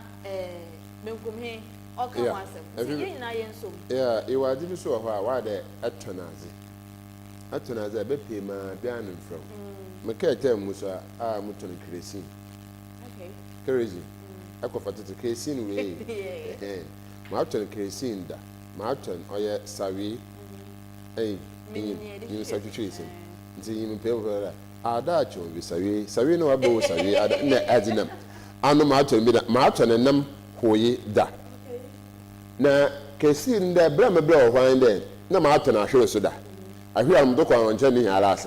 The case no, all the baby no one light out. A boy be payma, Habada period as and which are down community in the garden flow. It is a before what we did to me, a to me as a con or a sunko. Into your best at Dibia, Jerry Sisian, the local community, baby cockhead, Yakasa, Moncasa, in you term and pay for Boba Zenano. About the time I could TV back a Sarah, the time now the boy pay for but today or Baba. But a bear with the Mayaka Abra markets a people to Montana, whom Bill Musubani. I mean, Mamma Cassidy, I mean, what's a cause? It blew a high corner for the cousin, our day to me in it to the proper interrogator Amara. Then remember you true more for a year with sediment. Muslim about Uncle Pochamoadibu, Miss Montawazi, no Makotoyan Kunadi. Because you didn't purpose all the issue of whatever for the Yakasa is out tracking home. I know Butu no Baba. But then a Christian for no command or Christ, I'm a no Buhuni Nara, Nina and Adasa, when ye internet to me. In your community, it is a bucket to me, Tia, da. The Christ so be we don't before. Oh, yes, Ababila. Now I'm going to wood grower, so you can come here to be. The Christ is so a before back. Was I can't some na wanty or social action. And see, Damana assembly. All right. I think Penny Bakoso Kasai. Yes. You call your penny can rough. I know if you better cast a milk catcher there, a bassifono, because our Ghana radio community, Ghana Community Radio Network, TV so come on, was shot in 1999. No, to show me the Nazi. There may be one chedan can rough no Babaka Mobutu over the Dempensy. It's Yankee taking rough, no sooner some out to go. I be Cosa TV, here to Nasimba. The major ebeni is snake as a bumpa. Susan Cassa, Obum Pa, on no make Cadaman on your deck. Time a Malagasa Midi, Midjumanu. In Nayan Ponce and Canapa, Yanti, Ghana Community Radio. In himself radio of where come from, also being Yesica, and now also my fowls a one, also I then to my then it's on Kawi, with one eye then Akodo. Now a Ghana Community Radio Obum who day radio no or radio or your jurisdiction could be a also there. As any communities, and you would in Kitahon. In Kitahon, Ogum, afford 2p. In Kitawa, bringing back often health, a formation in Kitawa, bringing back agriculture. This year would be one Zama, a Quaffo, this year way at Benjuma. dwumadi a ɔfrɛ no ɔyɛ education wei bɛka education ntete a ɔsɛ dɛ ɛdze ma ɔyɛ mmɔframma ɔyɛ mpanyinfo both mmesiafo ne mmenyinfo dwumadi so a ɔyɛ wɔn a sɛbio wɔn kɔmba a ɛyɛ bibi ohia wɔn na so wɔn ɔnso ɛyɛ deb a ɔyɛ dɛ onye bi more than ogyina na ɔkama wɔn nti na ɛhwɛ a the first meeting na Gisharon Obemu no that sunsun no dem no de osopa dem edwumazina lankasa no first no na yedi kakra time yemfa yen hu mbadom Ghana Community Radio Network na yedi kakra because oya ye wo oye program bi a wo fra no nyanya to bi sika free him okay sika free no ye kwafo no dwuma nti oya ye me kwafo e den woba na eba woba no obekyerɛkyerɛ ɛyɛ kwana ikwafo ɔdɔ ɔfɔduna induazo bi no hwɛ no wɔ den wodua ne kada yɛ kokoro bi wadwuma ko yɛ sɛ mi mbodi yɛ kwan no edura a sɛ bio wodi gu kokoo do no a ɔno na wodi gu one vegetables so na so hwɛ vegetables ɔde busuma hin na ɔde yɛ ɔyɛ busuma ba asa na ne ntem ɛda hwɛ kokoo a kokoo was ɔde mfe manumpo yetum yekyekere but community radio din obeka ho no no che dey sisi ana de no enyi community ne kwa kotena ase enyi won na ye hwehwem a great officer so then oka ho na za won wonyim fa ikwa ye won waka na za won feel there oye azipapa no a ikwa yi ni so agrek so obehu aka de o enye dam ena wo ye no ọmọ no so wa den wa kyento ono no Ghana Community Radio de no ọma adesuadin na nkyekere no ehu de ọtre oyɛ kese mankofo no wɔte ase o sen de was am de kona enyo nkozi da bidwuma but onna Ghana Community Radio de ọmba na na kwa kakere bi na de na aka na je but eyi ni de no che de ehye kena apart from the enyo bi kozi nkita no o de ekobra na enyo digitawo na ehu de nkyekere na eze kama won digitawudi na eze kama won ana walkoda na me kan won nyame mi de emuare hjem de yebutum ya kwaneni because what's it triple mpam say ami ni yima obi nyim dodo ya wo be ya lankasa no we be sua nzema pi efi so we dade sua we sua wodiri kwen muare hjem de won konkotena ho obokodo nti bro say practice makes man perfect nti yegudua ye na na yenya isuazi kunu ewom a yebutum eza akoyeyim because ye pede oye Ghana Community Radio ekonu oye den ogina afoto no ndo mo honde enyanze ye bana ya bobo won wo kwana wo fado na wo yekura edwuma no ana wo bibia ntiase no onye edwuma na ye bana ya bobo won ma wenya oye ya bronyi bakade wenya foundation ni ye it is every ya onyaza ye bana abacha won ade sa dum ye se obi a ye zibama pasi enyi bia ze ye zibano oye ya information ono no hia papa san de ye bakade munji meat pie ana munji oye ebia yogurt kor anonu nti na ye be ye kan won ye ina won kanko ina won impuntu nti na ye den yerba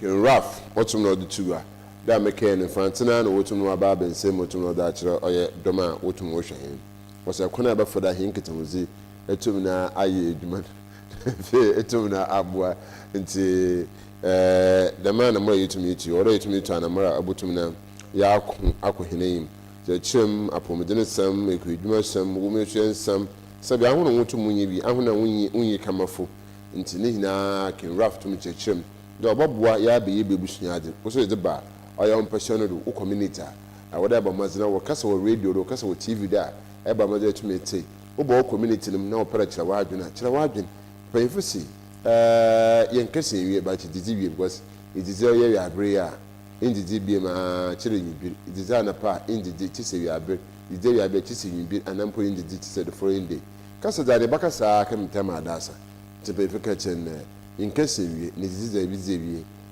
nti yen sane so da anamra yetumi yitu no oya anamra obutum na aboboa me yetumi ya akwane nti yin komoba ahorowa otum na okrodo abrakin raf abase fibim otum na oka yenko nkohwe Edwin ye oya focal person another oya coordinator azama oya Ghana Community Radio Network and TV Edwin techere same sir oya jumezina yetumi oya workshop no 3 days workshop no ochechemi pi tum de kire abra akyereba AFIBA ESSIEN de kire ana AFIBA baka kire time up bebia me the time ne nti yenkete Edwin na ya akyereba AFIBA oso honkoma oboy wo oye dumezina basically 11th hour project that is into how we can go back into our indigenous ways of farming. And not just the farming. When you talk about agroecology, it entails a lot, which is embedded in a lot of understanding that comes together. When you talk about agroecology, we are talking about how living things can live with us without we hurting them, and also how can we also farm without killing the trees, and also using chemicals in our everyday farming activities. So we thought it wise that if you look at the modern trend right now, everything is about mechanization. So doing the mechanization, we feel like a lot of people has also called that or said that the chemicals way of farming or the mechanized way of farming is destroying our farmland and is destroying the health or is giving us a lot of health implications.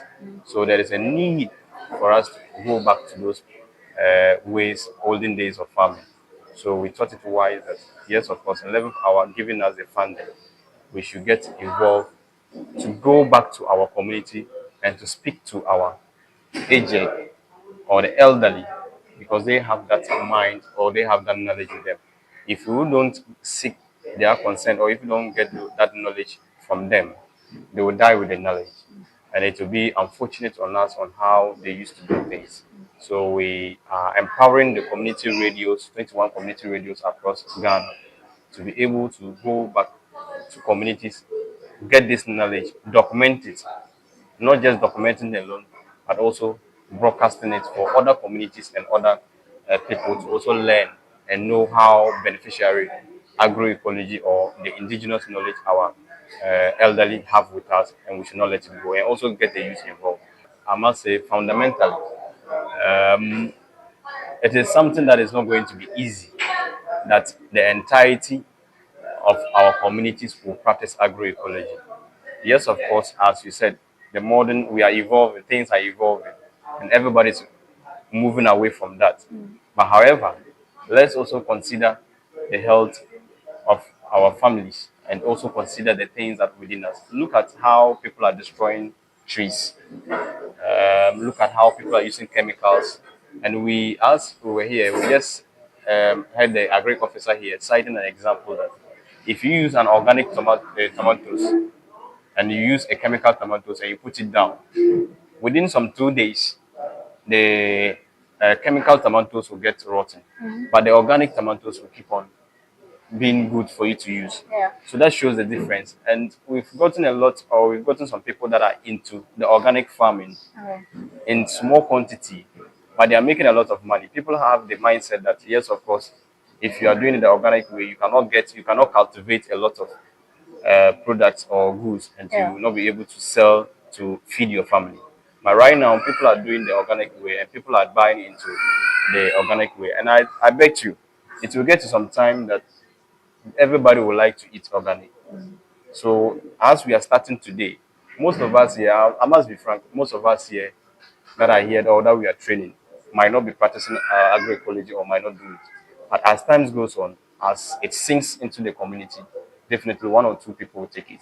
And as it continues, change will come one day. They are very optimistic and very passionate about also promoting the agroecology project that we are running.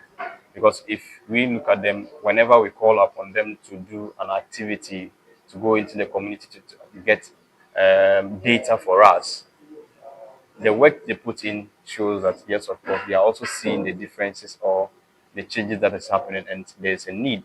As a community radio, it is part of their duty and it's part of their responsibility to be able to advocate and promote good health.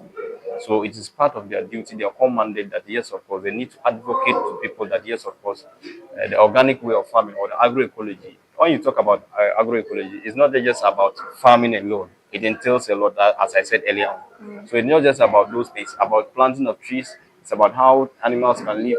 So they have the responsibility, or they realize that, yes, of course, they have to advocate very well to our communities to pick it up. So they are doing very good. The take home for you is that let's practice agroecology. Let's do agroecology. Let's live it. For this particular workshop, for this 3-day capacity building workshop, I must say that it has been achieved because we have the number of people that were expected to come. They are here and we've trained them. It is now their duty to go and execute what we have told them. And with our guidance to execute the project, I think they'll be able to do it successfully.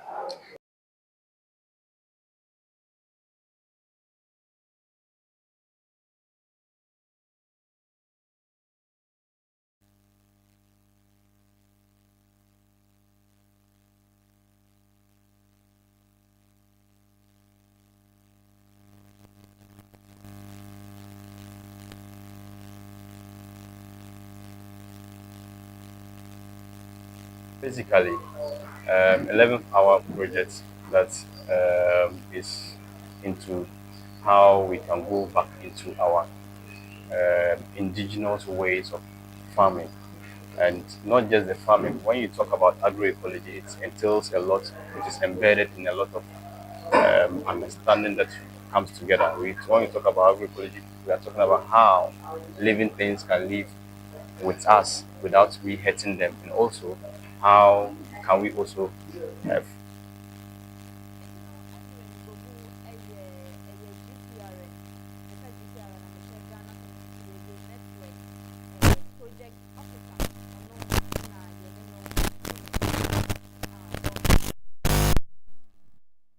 Let's say community radios and community TV station, coastal TV specifically, no.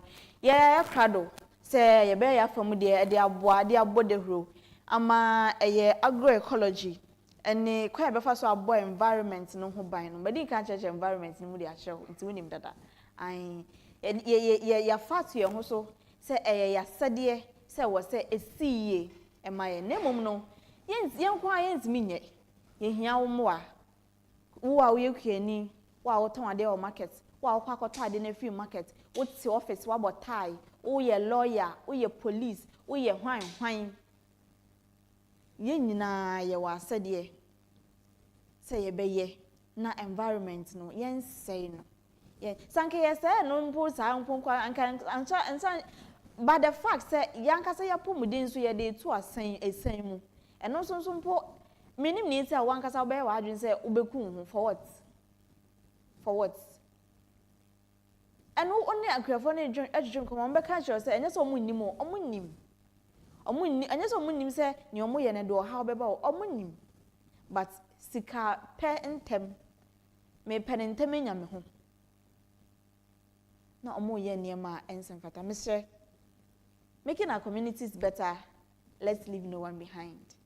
Wonso mejuma. Yaudie, from there. So that's it for Ghana Community Radio Network, GCRN 11th hour project. Mr. Bomadi answer ube share animu. Share Coastal TV animu. And say, and na edi animu no. Ye programs ahodo ni bebre. Efa ye jumedie ehun. Na ye ba umpote muzu say no wabedi nkwama. No we bia apono no e de amaye we bie door no e de amaye ne no ahwehwe nkomo sanete Northern region for Upper West from Usabutan. We go bring him tomorrow. this lady go bring am. Because I also abon some the same thing they are no. The same seminar okay na also abon tofa about the community. Jumeza utumuzi about the agroecology otumurbanti. Oka kasana would be agroecology no dash and chana sana no rekan. Seminar no tomorrow. Because if they imi biarati za wotumna warrior. Because I quite remember there. If you make an interview or I come to our son tomorrow happen. Or soup potato. In Pacono, okay, enough for nothing to Atacasa. So Moko wouldn't care Cassana and son was a coaster with the fire from with the can and sound with the Morocco. It is no so odd today, no premier Cassa. He will feel happy. Therefore, to know about and see is a something here about to know a bra one near to now. Never me a dying hook a cabin, a quarter budget. Now, who could center on the what do you call it? Flat. Sika abana etumne etweswo ne ababen kekema na akwohwe de akwan do nti ikitei ato za otumna okaka tsire na mbeno so ya mehinimdo nti just a few minutes ni idimede be na answer no enko budget ready no mun samsam no.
We sell gift shop, a place you can rely on. You call on us and we will deliver. Thank you.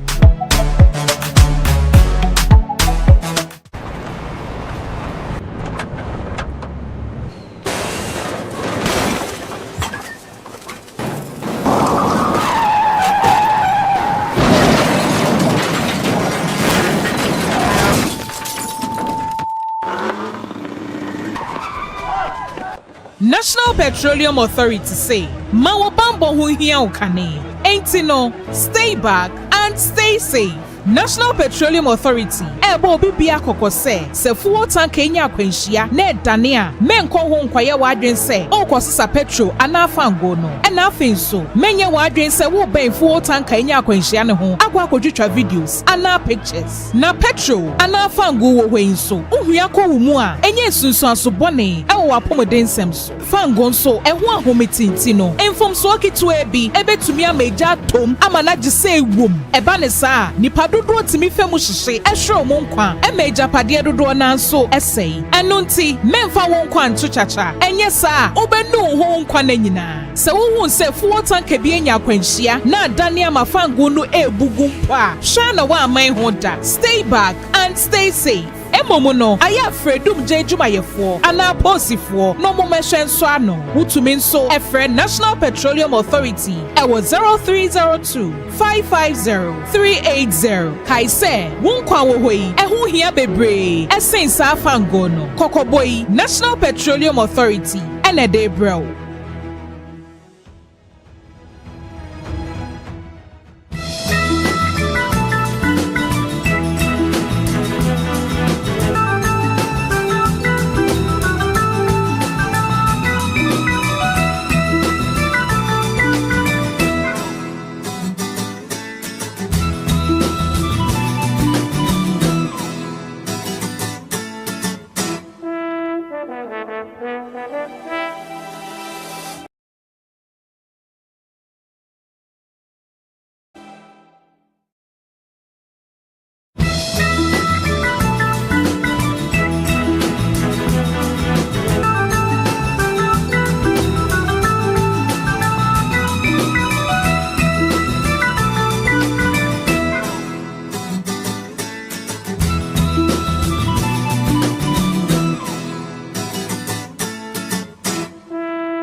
yɛbɛ abɛkyerɛ how abotumi nya coastal wɔ wofie anaaso the office anaaso baabi a ɛwɔ biara ano ana yɛreba abɛkyerɛ saa mmerɛ a yɛduri. First of all, ikita wo flat screen TV a ɔnyɛ den, ikita wo decoder ɔnyɛ den. Ebutuma agye dish agye ahwɛ coastal TV, ebutuma use antenna na abo use no ɛyɛ wei na ebutuma agye akye coastal TV which is free to air. Say yɛkɛdɛ ebutuma use dish so agye akye coastal TV.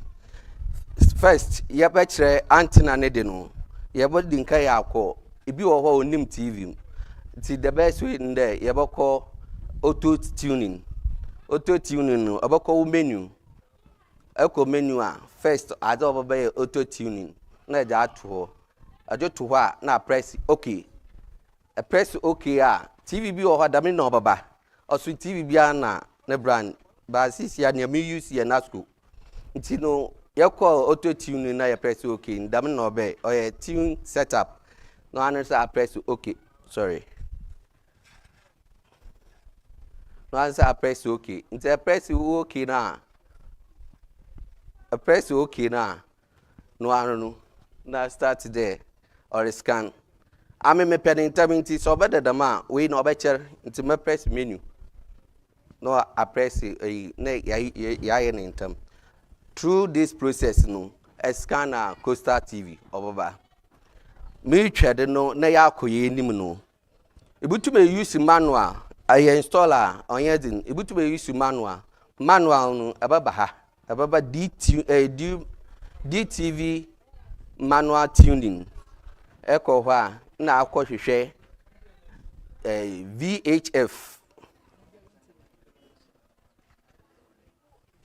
abakɔ akɔhwehwɛ VHF na akɔto frequency which is 514 bunde this thing quality no obeshoot eyan shoot pe bunde quality no down ha say no obeshoot pe na press okay or scan mo be your coastal TV it enuanum na adofo kakra motu mind ma kire o hwani ebutu me use dish ajaye but dish no onye ready that is why OMAR ye jo no ba wo ye bo ho ye baba do another time. Right Honorable Speaker, on behalf of His Excellency the President, President John Dramani Mahama, I have the humble duty to present the Media Fiscal Policy Review of the 2026 Budget and Economic Policy of Government. Mr. Speaker, before I proceed with this Media Fiscal Policy Review, I wish to acknowledge the devastating floods that struck part of our country last month. Right Honorable Speaker, as honorable members will recall, the floods claimed lives, displaced families, destroyed businesses, and caused extensive damage to public infrastructure. Ghana was not alone. Similar floods also affected Nigeria, La Côte d'Ivoire, and Sierra Leone, highlighting the growing flood risk across West African coastline and the effect of climate change. Mr. Speaker, government responded swiftly by visiting the hardest hit communities, releasing funds for emergency relief, and launching a nationwide cleanup exercise. On the direction of His Excellency the President, I am making available additional resources for ongoing dredging and construction critical drains in the affected areas. Mr. Speaker, His Excellency the President has directed the Ministry of Works, Housing and Water Resources to develop a comprehensive and permanent solution to flooding in Accra and other flood-prone areas across the country. The necessary funding for the implementation of this permanent solution will be provided in the 2027 budget and the medium term. Mr. Speaker, I stand before this House with a deep sense of pride and confidence born out of strong performance in the last 1.5 years in the management of the Ghanaian economy. Right Honorable Speaker, this confidence is grounded in sound policy, in evidence, in measurable performance, and in credible data, and most importantly, in the lived experience of Ghanaians who endured a profound economic crisis and are now standing on firmer ground. Mr. Speaker, Section 28 of the Public Financial Management Act 2016, Act 2921, requires the Minister for Finance to present to Parliament a mid-year fiscal policy review not later than 31st of July of each year. Right Honourable Speaker, I'm here in fulfillment of this legal and constitutional obligation. Mr. Speaker, today I am not here to seek a supplementary estimate. The 2026 appropriations remains unchanged. Right Honourable Speaker, however, we are undertaking a strategic realignment of expenditures within the existing appropriations. Mr. Speaker, government also affirms the following macroeconomic target for 2026. Overall, Madam Speaker, Yaba. Mr. Speaker, Akaba, the singular honor of, interpreting all this big English to our viewers and our listeners. And so it was Thursday, yeah. Thursday, no, and our finance minister at the Ghana Sikasem. Ekoto Parliament. Akohumabo. Okay. Akohumabo. Akohumabo who's a sika. Ewa. Na odekoto Parliament enim. And to a larger extent, Ghana for na yenim. And okanema bebre waka sika yedi ni yenya. Baby ayede be ni bibeko. Ni yedi baby ayedi biako. Nini eguso awa akwemu okay fiscal policy ho asem new buses or ma procure new technology devices or menya in terms of tax collection VAT ayatete so nini eyi free COVID-19 nini ekeka ka ho okay flood mitigation so ho asem nti no can no chem say on say that particular Monday no flood need for Ghana hati specifically Accra na abana ka say ankomunya contingency fund bi e wo no sika be 350 million bi omunyi free mu Ghana cedis na omumfa emmoa omo ho aka ni nhihye ahodo nso a e wo so omoye na ne tell say no court de ne sato so high court de ne sato so isan say aban ni diska bi e de ka bi anka wo so otua on na wentimi ntuenti nipa ko na ode ne ka no e de aban no court na aban ya de ne side to say ska so that now court court de ne say to say ska so after now court nsa eda so and no kan do of mu say garnishi say garnishi o say garnishi pacho now ne obegbo ne bia no nti sa garnishi no eda so a abandon ntimi samfa ne sika inside kwa kanti na so mo hwe other alternatives nti eno na oka say contingency vote sika bi efi ho ebaye na esanso budget of the 226 million Ghana cedis are normally allocated for Ministry of Works, Housing and Water Resources no omusanso edo omunsa bomu sika ni bi fi ho a omode ekoboa flood insensem no ho and ni nyina ye it's all good to the extent that you follow up with national sanitation days 2 days ye dey see ho ye dey ye emprapra ni ade a chese ni nyina no ebeboa ama flood no nyame ya adoma yente enkabim omo abinadala Achiraba Amiraso nche yebobo minority fo ntom jizide minority fo nkomo bona bi fofo no 350 million Ghana cedis June insha autumn no otey manazimba owo Ghana ha hono kase won kramantom na ayefimfirmantom na bia hopi no sikana wodere kwa akobo ana ameme bisamo because you and I will be the best witness. You quite cry. You could see they will be the ones that see. Oh yes. Baby, yes. F easily going where Bush Weje bawe. Yes. Weje bawe. Okay. Dustbin so you guma. The big dustbin. Bawe for our oil wager. The best DC ocean. Mama's on come around. It's close to residential areas, office, akasaka so. And see now, gutters, some of the gutters are not flowing. In Sununko, why you Uraka? And say, yes, the Mississippi word to more in so to more fine. Na this money, where you demi, one of this can get in it. May pull the mazi, no get a minsem, but the AFIBA, AFIBA, and for a port and bramdo, OMAR the mazi to Mother Brenner. That shows there, where are we? Not the current one, but Abana Wabasoko Waba Hina and the current government. You know, man, Penny Baba said, in Sunota, that's a wound we na Finokwa, na Fufu said to Masanaba. Let's calculate ourselves this year then. You were June. You see, we must so no one to it. Daddy soon, in Sudan, Daddy, and should do so keen. On quite. Until January, February, March, April, May, June, or something. Abasa nature.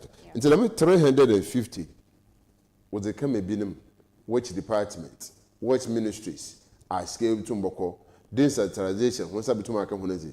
Ansana, Babano, now was a national sanitation, they were to Moji, would this kind of come and mention of food. The more must if you want to know fine judgment.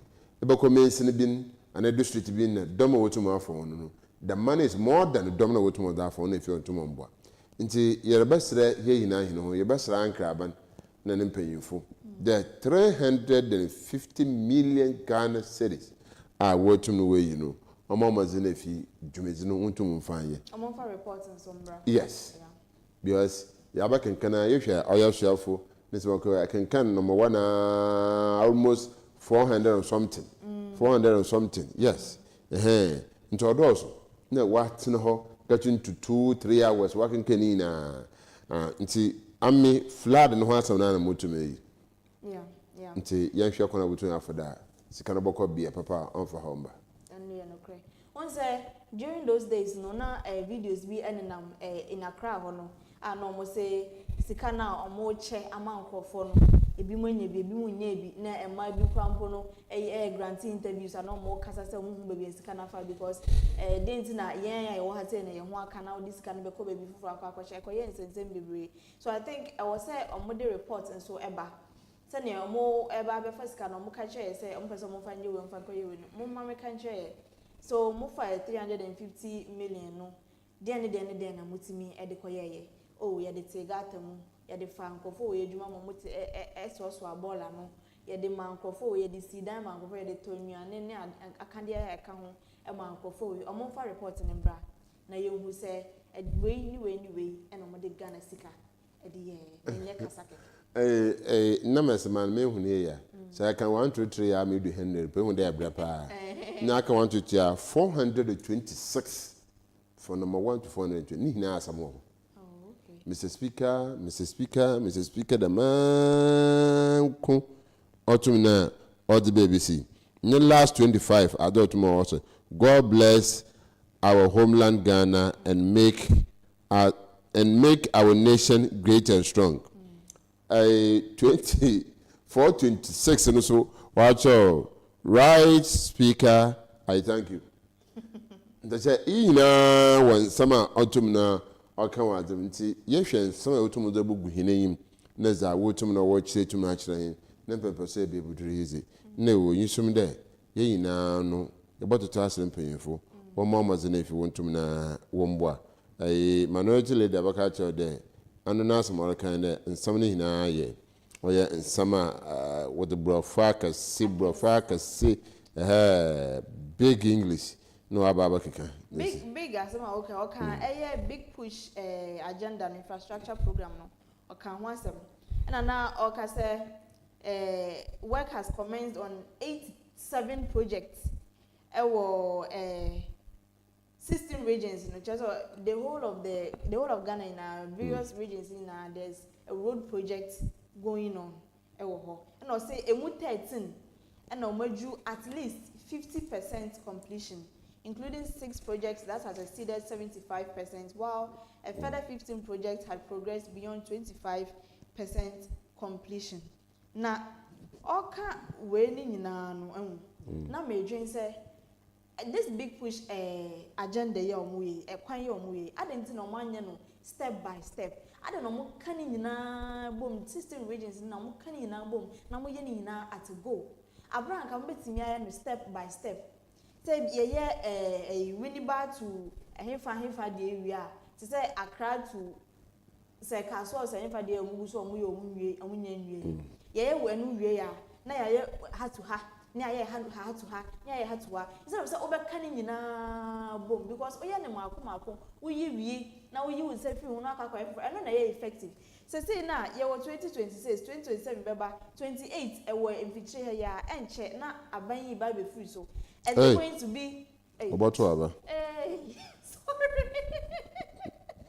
sorry but you move fanche me manu kokotwa enche na ye ba beto aba foforo na se fofia anto ata na sa aban yi free so a is it going to be the same case with the agenda 111 one district one factory as say so eno aka ho na yenye obi a oye is it going to be the same situation it's anka wo sha say na kakra ni nim say eno no nkonkoja projects be uncompleted e wo ho ama echiri ankonko fast from so emfa ba 2028 vision ya ye ba beto abai na se nyame ya dom na se wo san ba na che se no ba beto aso anisa na se nyame anya adom am won san ba amfa ba abai foforo so ba se ne da bia mo ye no so ba no so e de na agenda ne nam oba be ne de o ma meto de so na enmunye ba ya be ka se NDC for sha ase MPP for sha ase tie no obe new thing altogether mummy ehwe bibi e be for agenda 111 hospitals say aka nwrem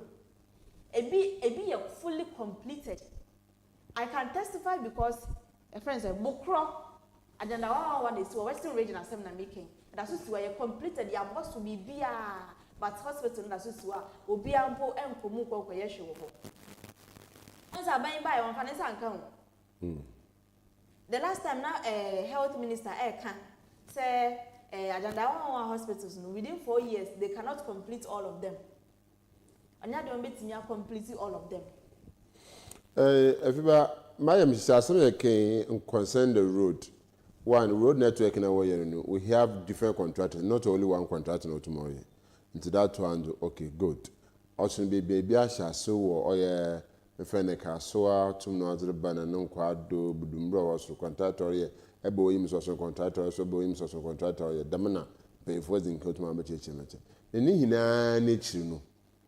Se bosomi a aya afia wo hine nyi ma ahoro ebieni a aya abato afia so ikududu my understand all this projects aya big push project aya wo yakwan no wontum wi a here ye konkane e babra pa we will suffer a lot you are the big push ya wo sha asin a wo besesa nezini da metem MPP wo ho na wo sha university na ase na MPP wo ho na wo sha university na ase na yene bana du bibia waso akahye bibisa so kase no uguni hina ado but my am saying that so oban de yekoto aba na bibia etumi esi za ahochire baba nti eboto ta share contractor ojuju okan o mensu so nsuyire so odoso flood no so doso because of biotomosi baji dey say ye kwankeni baby wa ikija more than 2 hours you don't hide yan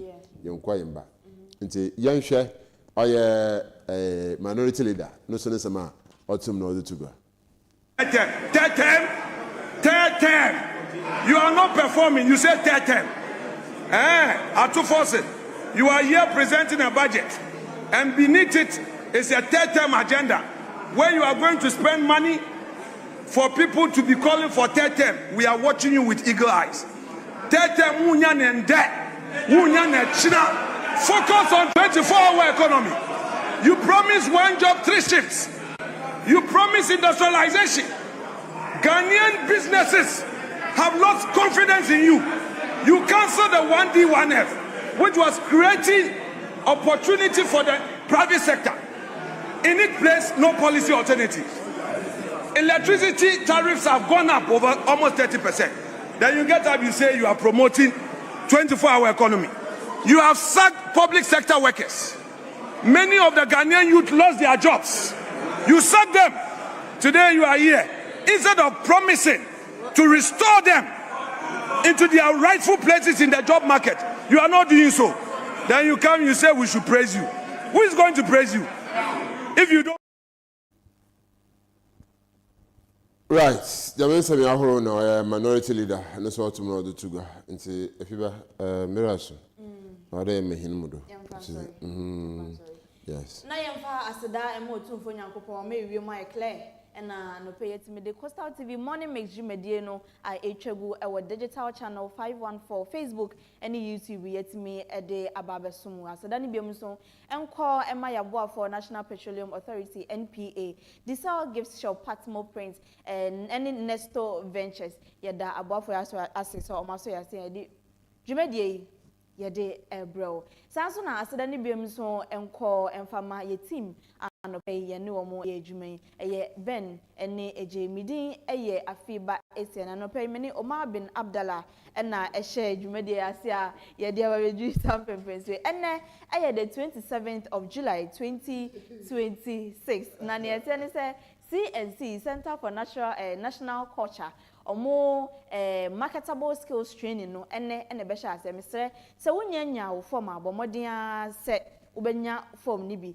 na emom na nesa won sa over Coastal TV anya ade awsa be kan san se mede ne aka no mede ko CNC nti se wo hwe bi ade se wo ko CNC ankasa na okọ na okotobi nti bomodin ase obekọ ho ene na omo sha ase 1 month and menya ne ntia so se ne no krampo no wo san ba akwanya wo ho se obetimi anya forms ni bi na I was some principle for Kramawa on be Pentama.